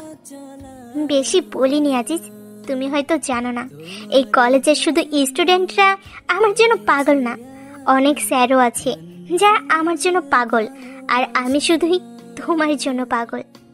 রিয়া, তুমি কি সত্যি পাগল হয়ে গেলে নাকি? কি বলো এগুলা? হ্যাঁ হ্যাঁ, আমি পাগল হয়ে গেছি, তোমার জন্য পাগল হয়ে গেছি। আচ্ছা, তুমি চাইলেই পরীক্ষা করে নিতে পারো কার কাছে বেশি সুখ পাও, তুমি আমার কাছে নাকি ওই জান্নাতের কাছে। এসো আমার সাথে, এসো কমন রুম থেকে তোমাকে দেখিয়ে নিয়ে আসি কে বেশি সুখ দিতে পারে। বলে রিয়া আমার হাত ধরে টানতে লাগলো। আমি রিয়ার হাতটা ছাড়িয়ে রিয়াকে একটা গালের থাপ্পড় মেরে বললাম, রিয়া, তোমার মানসিকতা এতটা নিচ? তোমাকে আমি একটা ভালো মেয়ে মনে করেছিলাম, কিন্তু তুমি আমাকে মারলে আজিজ। তুমি হয়তো জানো না আজিজ, আমি যা চাই তাই পাই, দরকার পড়লে জোর করে আদায় করে নেই, আর যদি তাও না পাই তাহলে কাউকে পেতে দেই না। এমন কোন ডায়লগ সবাই দেয়, আমিও তোমাকে তার ব্যতিক্রম মনে করি না। আমি কি জিনিস তুমি এখনো জানতে পারোনি আজিজ। তুমি কি করতে চাচ্ছ? Wait and see. ও সরি, তুমি তো বেশিক্ষণ দেখতেও পারবে না। ওই তোরা কোথায়, চলে আয়। সাথে সাথে অনেকগুলা ছেলে এসে আমাকে চারদিক দিয়ে ঘিরে নিল। তাদের সকলের হাতে হকি স্টিক আর স্ট্যাম্প। কয়েকটা ছেলেকে দেখে চিনতে পারলাম ওরা রিয়ার কাজিন হয়। দাঁড়িয়ে দাঁড়িয়ে কি তোরা তামাশা দেখবি নাকি কাজ শুরু করবি? না আপু, কাজ শুরু করছি। বলেই আমার পায়ের হাঁটুর গিরাতে একটা বাড়ি মারলো। তাল সামলাতে না পেরে মাঠের মধ্যে পড়ে গেলাম। কি হলো, তোরা থামলি কেন? ওর এমন অবস্থা করবি যাতে বুঝতে পারে এই রিয়ার কথা না মানলে কি হয়। তারপর সবাই মিলে আমাকে মারতে লাগলো। ক্যাম্পাসে সবাই আমার দিকে তাকিয়ে আছে, কিন্তু কেউ আগিয়ে আসতে সাহস পাচ্ছে না। আমি যে ব্যথাতে বারবার চিৎকার করে উঠছি, মাগো ও মাগো, কিন্তু আমার চিৎকার সবার কানে পৌঁছালেও কেউ যেন শুনতে পাচ্ছে না। এতক্ষণ আমাকে মারতে দেখছিল কলেজের ছোট ভাই রাফি, তাই রাফি তাড়াতাড়ি করে বুলবুলরে ফোন দেয়। হ্যালো বুলবুল ভাইয়া। হ্যাঁ রাফি বল। রাফি, কি হয়েছে তোর? কণ্ঠ এমন শোনাচ্ছে কেন? বুলবুল ভাইয়া, আজিজ ভাইয়াকে রিয়াফুর কাজিনরা। আর বলতে পারে না রাফি যেন হাউমাউ করে কান্না করে দিল। আজিজ, কি হয়েছে আজিজ? তুই এখন কোথায়? আর আজিজ কি তোর কাছেই আছে? কি হলো বলিস না কেন? কলেজ ক্যাম্পাসে। তারপর রাফি বুলবুলকে সবকিছু খুলে বলে। তুই কিছু চিন্তা করিস না ভাই, আমি আসছি। তুই রাহাত, সুমন আর আমাদের ক্লাবের সকলদের খবর দে, আমি আসছি। বুলবুল এক প্রকার পাগলের মতো দৌড় দিতে লাগলো। রাফি এদিকে রাহাত, সুমন আর তাদের ক্লাবের সকলকে খবর দিয়ে দিল। সকলে ছুটে চলে আসতে কলেজে এসে দেখে আজিজ জ্ঞান হারিয়ে মাঠের মধ্যে পড়ে আছে। তবু রিয়ার কাজিনরা আজিজকে মেরেই যাচ্ছে। বুলবুলের দেখে রিয়া পালিয়ে যেতে লাগলে তাদের কলেজের আসিয়া নামের একটা মেয়ে রিয়াকে ধরে ফেলে, আর সাথে তার বান্ধবীরাও। এদিকে বুলবুল, সুমন, রাহাত ও তাদের বন্ধুরা রিয়ার কাজিনদের উড়াধুরা মারতে থাকে। কিছুক্ষণ পর পুলিশ চলে আসে সেখানে এবং সবকিছু পর্যবেক্ষণ করে রিয়া ও তার কাজিনদের ধরে নিয়ে যায়। এদিকে জ্ঞান হারিয়ে মাঠের মধ্যে পড়ে আছে আজিজ। তার মাথায় আঘাত করার কারণে মাথা দিয়ে প্রচন্ড পরিমাণে রক্ত বের হচ্ছে। বুলবুলরা তাড়াতাড়ি করে আজিজকে হসপিটালে নিয়ে যায়। তারপর আজিজের বাড়িতে তার ভাবির নাম্বারে ফোন করে বুলবুল। কথা যেন বলতেই পারছে না বুলবুল কান্নার কারণে। হ্যালো, কে বলছেন? ভাবি, আমি বুলবুল আজিজের বন্ধু। হ্যাঁ কও, কি হয়েছে তোমার, কাঁদছো কেন? ভাবির পাশে দাঁড়িয়েছিল জান্নাত। কি, কেন ফোন করেছে রে আপু? দেখ দেখি, আমাকে দে ফোনটা। হ্যালো বুলবুল ভাইয়া, কি হয়েছে, কাঁদছেন কেন? জান্নাত, আজিজকে ওরা বলেই হাউমাউ করে আবারও কেড়ে দেয় বুলবুল। আজিজের নাম শুনেই জান্নাতের গলা শুকিয়ে যায়। ভাইয়া, আজিজের কি হয়েছে বলুন প্লিজ, কাঁদবেন না ভাইয়া, বলুন প্লিজ। সবকিছু খুলে বলেন। জান্নাত বুলবুলের কথা শুনে হাতে থেকে ফোনটা পড়ে যায় এবং এক চিৎকার দিয়ে সাথে সাথে ফ্লোরে পড়ে গিয়ে জ্ঞান হারিয়ে ফেলে। জান্নাতের চিৎকার শুনে বাড়ির সবাই একত্রিত হয়ে যায়। জান্নাতুল, এ জান্নাত, কি হলো তোর, কথা বল। বুলবুল ভাই, আমার কি হয়েছে রে ভাই? সবকিছু খুলে বলেন। কি হয়েছে জান্নাতের? কি হলো বৌমা, কথা বলো।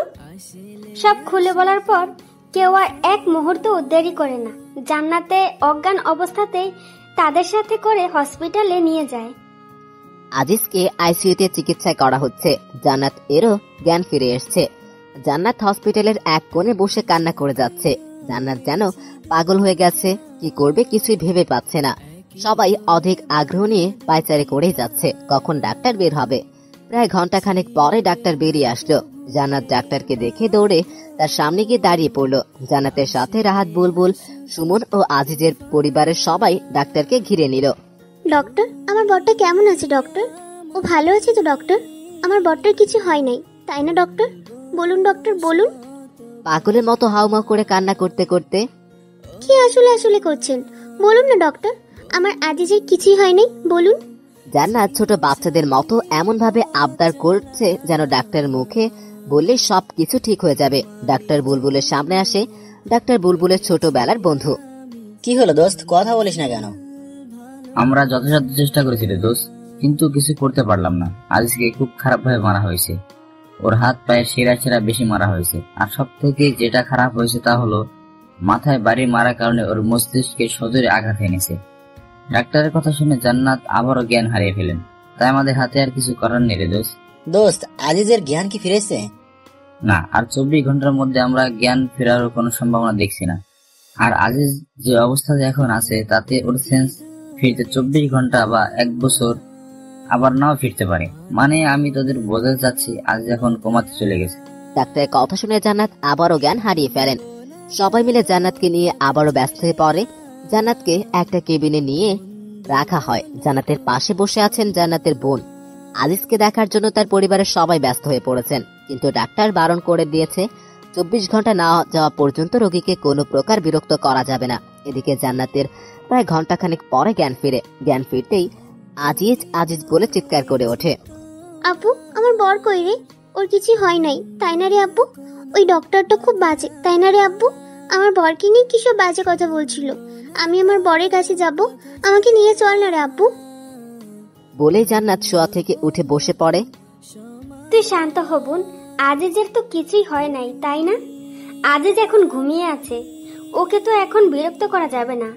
আজিজের কাছে গেলে তো আজিজের ঘুম ভেঙে যাবে তাই না রে বোন? তুই কান্না করছিস কেন রে আপু? ও, আমি বুঝতে পেরেছি, তোরা মিথ্যা বলে আমাকে সান্ত্বনা দিচ্ছিস তাই না? ধুর পাগলি, আমি কখন কাঁদলাম? এই দেখ আমার চোখে কি পানি আছে নাকি? তুই কি দেখতে কি দেখেছিস? তাহলে আমাকে আমার বরটার কাছে নিয়ে চল। আমার বরটাকে আমার খুব দেখতে ইচ্ছা করতেছে। তোকে বললাম না, আজিজ এখন ঘুমিয়ে আছে, ওকে বিরক্ত করা যাবে না। আমি কোনো রকমের বিরক্তি করব না, সত্যি বলছি। শুধু একটু দূর থেকে দেখব। নিয়ে চল না রে আপু। বললাম না আজিজ ঘুমাচ্ছে। তোকে আমি বললাম না আমি শুধু দূর থেকেই ওরা দেখবো? কথা কি তোর কানে যায় না? আমাকে নিয়ে চল না রে আপু, শুধু একটা বার দূর থেকে আমার বরটাকে দেখবো। যাবি না নিয়ে আমাকে? দূরে থেকে দেখবি তো কাছে যাবার জন্য আবার পাগলামো করবি না তো? সত্যি বলছি, শুধু দূর থেকেই একটা বার দেখবো। তারপর আপু জান্নাতকে নিয়ে আজিজের কেবিনের সামনে যায়। আজিজের কেবিনের সামনে শুধু বুলবুল বসে আছে, আর বাকি সকলকে তাড়িয়ে দিয়েছে বুলবুল। এ বলেছে সবকিছু একাই দেখতে পারবে। আর জান্নাতের কাছে রয়ে গেছে ওর আপু। জান্নাত ধীরে পায়ে হাঁটতে হাঁটতে কেবিনের সামনে চলে আসলো। কাচের দরজা দিয়ে দেখা যাচ্ছে একজন সোজা টান হয়ে শুয়ে আছে, হাতে পায়ে আঘাতের চিহ্ন, মাথায় ব্যান্ডেজ, হাতে স্যালাইন এর সুচ লাগানো। তারপরও জান্নাতের চিনতে ভুল হলো না, এটাও সব থেকে কাছের মানুষ, ওর বর। জান্নাত দরজার কাছের সাথে হেলান দিয়ে চোখের পানি ফেলতে ফেলতে ফ্লোরে বসে একদম স্তব্ধ নির্বাক হয়ে আজিজকে দেখতে লাগলো। একসময় হুট করে দাঁড়িয়ে জান্নাত ডাক্তার ডাক্তার বলে চিল্লাতে লাগলো। ডক্টর ডক্টর, প্লিজ দরজাটা একবার খুলে দিন। আমি শুধু একটাবার আমার বরটাকে আদর করব, দেখবেন তাতেই আমার বরটা সুস্থ হয়ে উঠবে। প্লিজ ডক্টর, খুলে দিন না। সরি আপু, এখন এটা আমরা অ্যালাউ করতে পারি না। বোন বোন তুই শান্ত হ বোন, তুই না বললি কোনো পাগলামো করবি না? আপু দেখ না, আজিজের খুব কষ্ট হচ্ছে, ওনাদের বল না আমাকে একবার আজিজের কাছে যেতে দিতে। ভাইয়া আপনি একবার ওনাদের বলুন না দরজাটা একবার খুলে দিতে। ডক্টরটা তো আপনার বন্ধু হন, আপনার কথা শুনবে। প্লিজ ভাইয়া একটাবার বলুন না। জান্নাত, জান্নাত তুমি শান্ত হও, আমি দেখছি কি করা যায়। ডাক্তারের কাছে গিয়ে দোস্ত একটাবার কি জান্নাতকে ভেতরে যেতে দেয়া যায় না? দোস্ত দেখ, এতে বিপরীত হতে পারে। কিন্তু দোস্ত একটাবার মেয়েটার কথা ভেবে দেখ, ও এমন কিসের মধ্যে কি যাচ্ছে। কিন্তু দোস্ত, কোনো কিন্তু নয় দোস্ত, প্লিজ বিষয়টা একটাবার ভেবে দেখ। তারপর ডাক্তার কিছু একটা ভেবে দরজাটা খুলে দেন। জান্নাত আর এক মুহূর্ত দাঁড়িয়ে না থেকে দৌড়ে ভিতরে চলে যায়। আজিজের ঠিক পা বরাবর গিয়ে দাঁড়ায়, তারপর বসে পা দুটো জড়িয়ে ধরে। তুমি আমার সাথে মজা করতেছো তাই না বর? তোমাকে জানাই নেই যে আমাদের সম্পর্কের কথা সবাই জানে, তার জন্য আমার উপর অভিমান করে আছো তাই না বর? বিশ্বাস করো, আর কোনোদিন তোমার কাছ থেকে কোনো কথা লুকাবো না।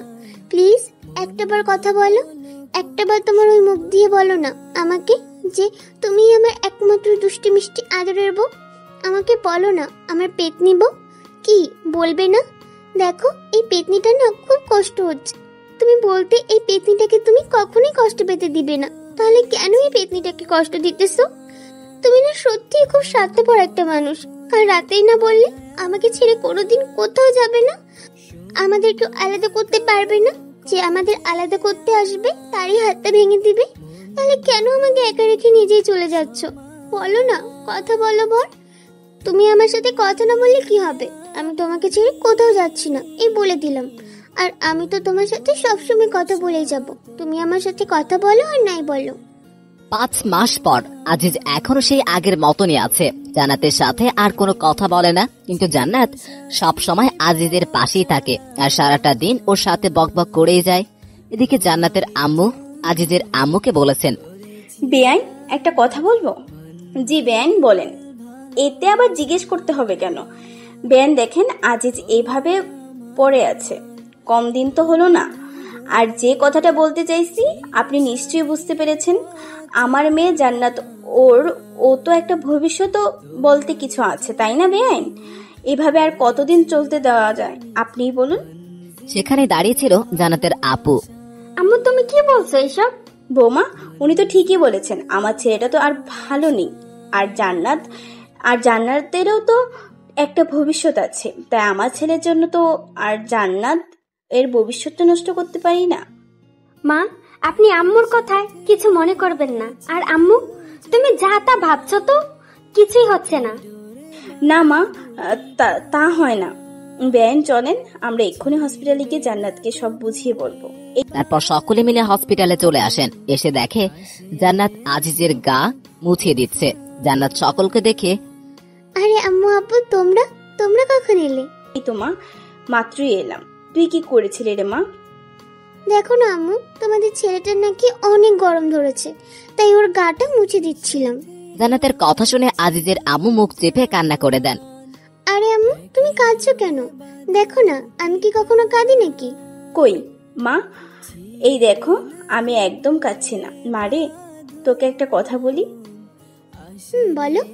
মারে, তুই আমার এই আত্মরা ছেলেটার সাথে কতদিন থাকবি বলতো? তোরও তো একটা ভবিষ্যৎ আছে, তাই না রে মা? সেটাও তো ভাবতে হবে আমাদের। আজিজের আম্মু কথা শুনে জান্নাতের হাসি মাখা মুখখানা নিমিষে কালো হয়ে যায়। তুমি কি বলতে যাচ্ছ আম্মু? আমি আমার বরটাকে ছেড়ে চলে যাই, এটাই বলতে যাচ্ছ তাই না? হ্যাঁ রে মা, তুই একদম ঠিকই ধরেছিস। আর কতদিন এই মিথ্যে জীবন কাটাবি বল? আম্মু, তোমরা যদি ভেবে থাকো আমার বরের কাছ থেকে আমাকে আলাদা করবে, তাহলে ভুল ভেবেছো। কিন্তু মা। কোনো কিন্তু নয়, তোমরা এখন এখান থেকে যাও তো, আমার ভালো লাগছে না। বিশেষ করে তোমাদেরকে এখন আমার একদম সহ্য হচ্ছে না। বের হও প্লিজ। জান্নাত তাদেরকে এক প্রকার ধাক্কা দিয়ে বের করে দিল। তারপর আজিজের মুখের সামনে মুখ এনে কান্না করতে করতে। একটা কথা, এই 5 মাসে জান্নাত একটা দিনও কাঁদে নাই। প্রথম দিন বাদে সে আজিজের সাথে থেকে নিজেকে সুখী মনে করত। আজকে প্রথম কান্না করছে। বর, এই বর, তুমি ওদের কথা শুনেছো? ওরা তোমার কাছ থেকে আমাকে আলাদা করে নিতে চায়, আমাদেরকে আলাদা করে দিতে চায়। তুমি না বলতে আমাদেরকে কেউ আলাদা করতে পারবে না? যে আলাদা করতে আসবে তুমি তার হাতটা ভেঙে দিবে। তাহলে এখন চুপ করে আছো কেন? চলো না, আমরা দুজনে মিলে ওদের হাতটা ভেঙে দিব। ওঠো না গো বর, ওঠো। ও, এখন আমি বুঝতে পেরেছি, তুমি তো এখন আর আমাকে ভালোই বাসো না, তাই তো কিছু বলছো না, তাই না? ঠিক আছে, তোমার কিছুই করতে হবে না। যে আমাদের আলাদা করতে আসবে আমি একাই তার হাতটা ভেঙে দিব। জান্নাত অনবরত কেঁদেই চলেছে। জান্নাতের চোখের পানি তার গাল বেয়ে গড়িয়ে আজিজের মুখে এসে পড়ছে। জান্নাতের চোখের পানি এক ফোঁটা আজিজের চোখের উপরে পড়তেই আজিজ চোখ টিপুন দিয়ে ওঠে, সাথে হাতটাও হালকা নাড়িয়ে ওঠে। জান্নাতের চোখ আজিজের চোখের দিকে পড়তেই জান্নাতের মুখে হাসি ফুটে ওঠে। এই বর, তুমি তোমার চোখটা মাত্রই নাড়ালে, তাই না? তার মানে তুমি আমার কথা শুনতে পাচ্ছ, তাই না? কি হলো, কথা বলছো না কেন? আমি জানি তো তুমি আমার কান্না একদম সহ্য করতে পারো না, তাই তো চোখের ইশারা করে আমাকে কান্না করতে বারণ করছো, তাই না বর? ডক্টর, ডক্টর, কোথায় আপনারা? প্লিজ তাড়াতাড়ি আসুন, ডক্টর। জান্নাতের চিল্লাচিল্লিতে সকলে কেবিনের মধ্যে প্রবেশ করে। কি হয়েছে, এমন উত্তেজিত হচ্ছেন কেন? দেখুন না, আমার বরটা একবার চোখ নাড়ানোর পর আর নাড়াচ্ছি না। আপনি প্লিজ উত্তেজিত হবেন না, আমাদের দেখতে দিন। ডাক্তার আজিজকে দেখার পর, হাউ ইজ পসিবল? মানে তুই কি বলতে চাচ্ছিস? ক্লিয়ার করে বলতো দোস্ত। দ্যাটস মিরাকল দোস্ত। আজিজের নার্ভ ধীরে ধীরে সজাগ হয়ে উঠছে দোস্ত। আমরা এর থেকে এখন ভালো কিছু আশা করতে পারি। মিসেস জান্নাত, আপনি যদি চান তাহলে আজকে আমরা একটা রিস্ক নিতে চাই। ইনশাআল্লাহ এতে কাজে দিতে পারে। জান্নাতের মুখের ভাষা যেন হারিয়ে ফেলেছে, কি বলবে কিছুই ভেবে পাচ্ছে না। ধীরে ধীরে জান্নাত ফ্লোরে বসে পড়ে। অতি সুখে আর অতি দুঃখে এই দুই সময় যেন মুখের ভাষা হারিয়ে যায়। জান্নাতেরও তাই হয়েছে, তবে এটা দুঃখের জন্য না, এটি অতি সুখের জন্য। 2 ঘন্টা পরে আইসিইউ এর দরজার সামনে ফ্লোরে বসে মুস্কি মুস্কি হাসছে জান্নাত। তার আজিজের সাথে যেদিন প্রথম দেখা হয় সেদিনের কথা মনে হতেই জান্নাতের হাসি পাচ্ছে বারবার। সেদিন ছিল 21শে জুলাই। নাবিলার, জান্নাতের বেস্ট ফ্রেন্ড বুলবুলের বোন জন্মদিন। একটা ছেলে হাবলার মতো জান্নাতের দিকে তাকিয়েছিল। জান্নাতের দিকে ওভাবে তাকিয়ে থাকা দেখতেই জান্নাত ছেলেটির সামনে গিয়ে, এই ছেলে, সমস্যা কি আপনার? জি, আমাকে বলছেন? আপনাকে নয়তো এখানে আর কি আছে শুনি? আমার দিকে এমন হ্যাবলার মতো তাকিয়েছেন কেন? আমি কখন আপনার দিকে তাকালাম? ভয় ভয়ের সাথে ততলিয়ে কথাটা বললাম। আজিজের এমন চেহারা দেখে জান্নাতের হাসি পেয়ে গেল। একটা কিউট ছেলে ভয় পেয়ে গেলে যে তাকে আরো কতটা কিউট লাগে তা জান্নাত আজিজকে না দেখলে যেন বুঝতেই পারতো না। তারপর জান্নাত হাসি লুকিয়ে মুখে আবারও রাগী ভাবে নে আজিজকে বলল, দেখুন, একদম মিথ্যা বলার চেষ্টা করবেন না। এত সময় ধরে আমার দিকে তাকিয়ে থেকে এখন বলছি তাকাইনি? আপনি ছেলেটা তো খুব ফাজিল। সরি। ও, এখন ধরা পড়ে গেছেন এজন্য সরি বলা হচ্ছে না? মেয়েদের দিকে হ্যাবলের মতো তাকিয়ে থাকতে লজ্জা করে না? আমি আপনার দিকে মোটেও ওভাবে তাকিয়েছিলাম না, আর তারপরেও সরি তো বললাম। তার মানে আপনি বলতে চাচ্ছেন আমি মিথ্যা বলছি? আর সরি বললে কি সব সমস্যার সমাধান হয়ে যায় নাকি? দেখুন মিস, আপনি কিন্তু এমনি এমনি ঝগড়া করছেন আমার সাথে। কি বলেন আপনি? আমি ঝগড়ুটে? আমি আপনার সাথে ঝগড়া করছি? আমি আপনাকে কখন ঝগড়ুটে বললাম? মাত্রই বলেন আমি নাকি আপনার সাথে ঝগড়া করছি, এখন আবার বলছেন কখন বললাম? ধুর, আপনার সাথে কথা বলাটাই ভুল বলেই রাখতে রাখতে সেখান থেকে অন্য জায়গায় চলে যায় আজিজ। আর এদিকে জান্নাত হাসতে হাসতে যেন শেষ। কি ভিতর ছেলের বাবা, এইটুকুতে কেমন ভয় পেয়ে গেল। কিন্তু সত্যি কথা বলতে ছেলেটা ভয় পেলে অনেক কিউট লাগে, একদম যেন কিউটের ডিব্বা। এরকম একটা কিউট ছেলেই তো খুঁজছিলাম এতদিন। এমন কিউট একটা বিয়েব যদি আমার থাকতো, উফ। ভাবতে কেমন কেমন লাগে। এখন যাই ছেলেটাকে নাবিলার কাছ থেকে শুনে আসি। আর এদিকে আজিজ কি ঝগড়ুটে মেয়ে রে বাবা, একটু নাই তার দিকে তাকিয়েছিলাম, তাই বলে কি এইভাবে পায়ে পাড়া দিয়ে ঝগড়া করবে নাকি?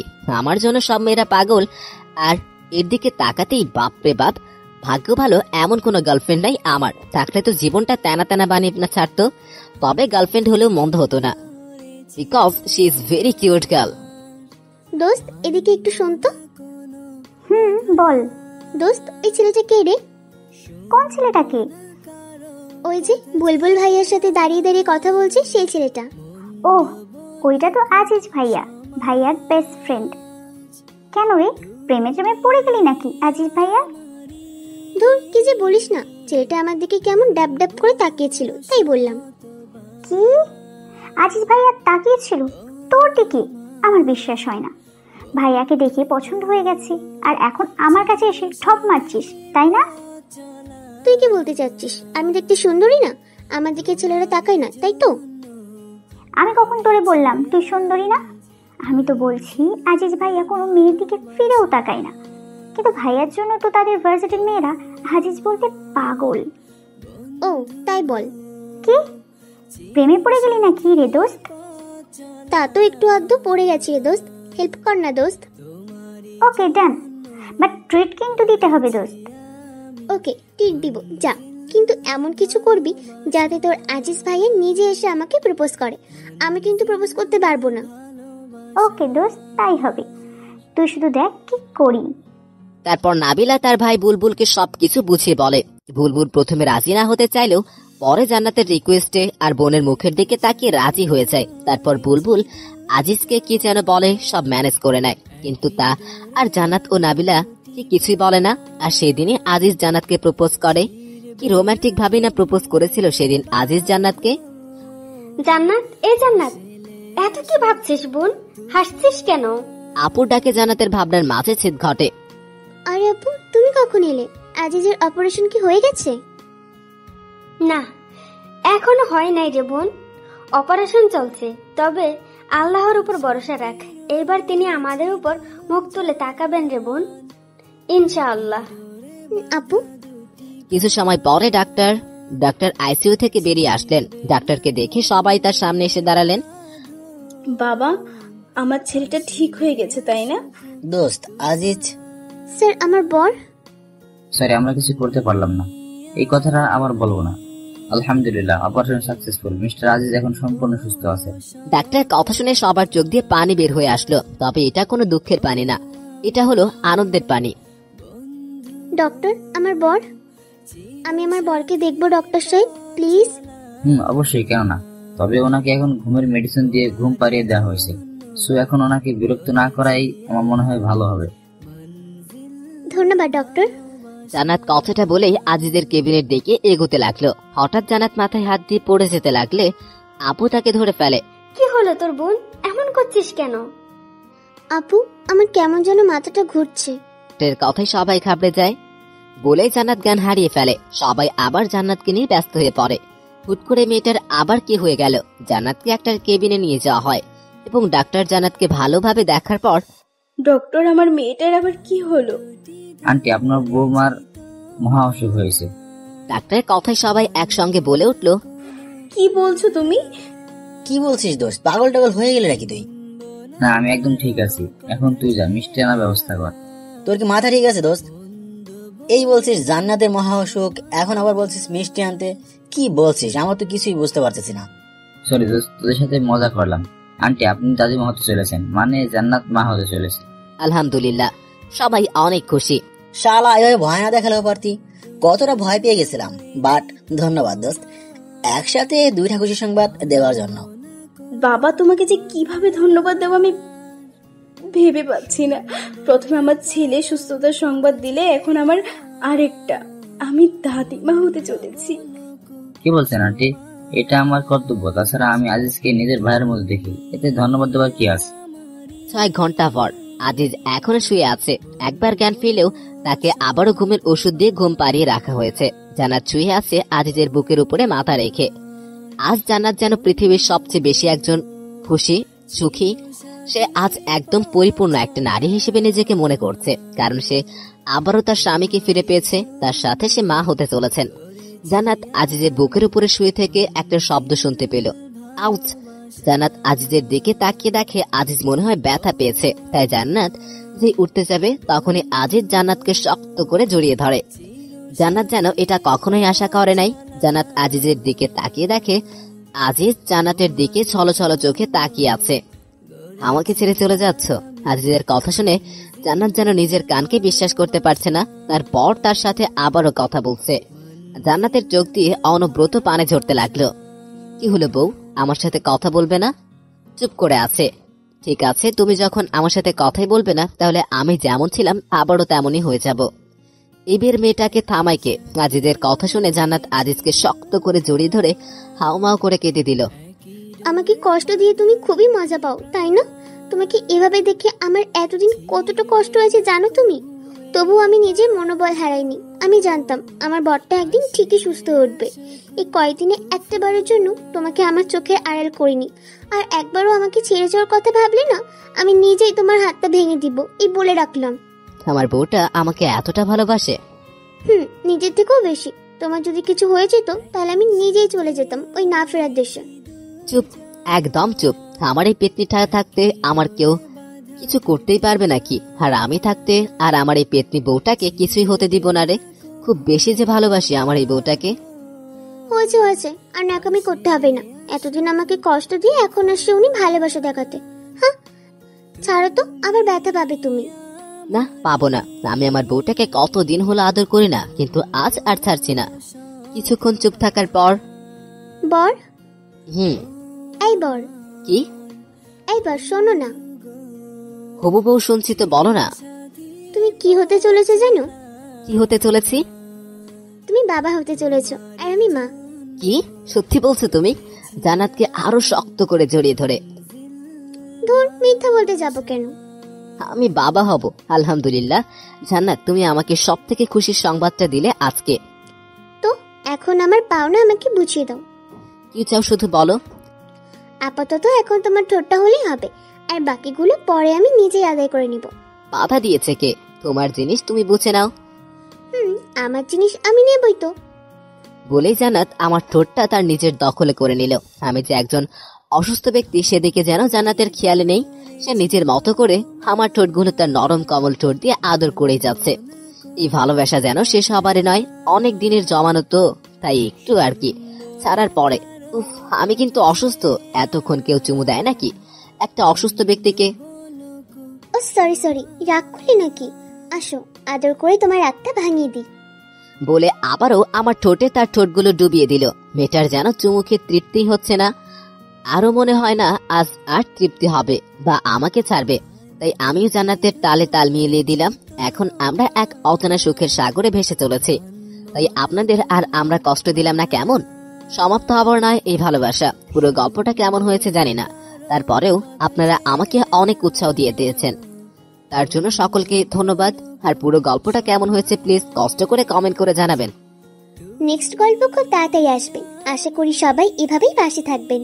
আর চ্যানেলটিকে সাবস্ক্রাইব করতে ভুলবেন না যেন। ও আমার বন্ধু গো, চিরসাথী পথ চলা, তোমারই জন্য গড়েছি।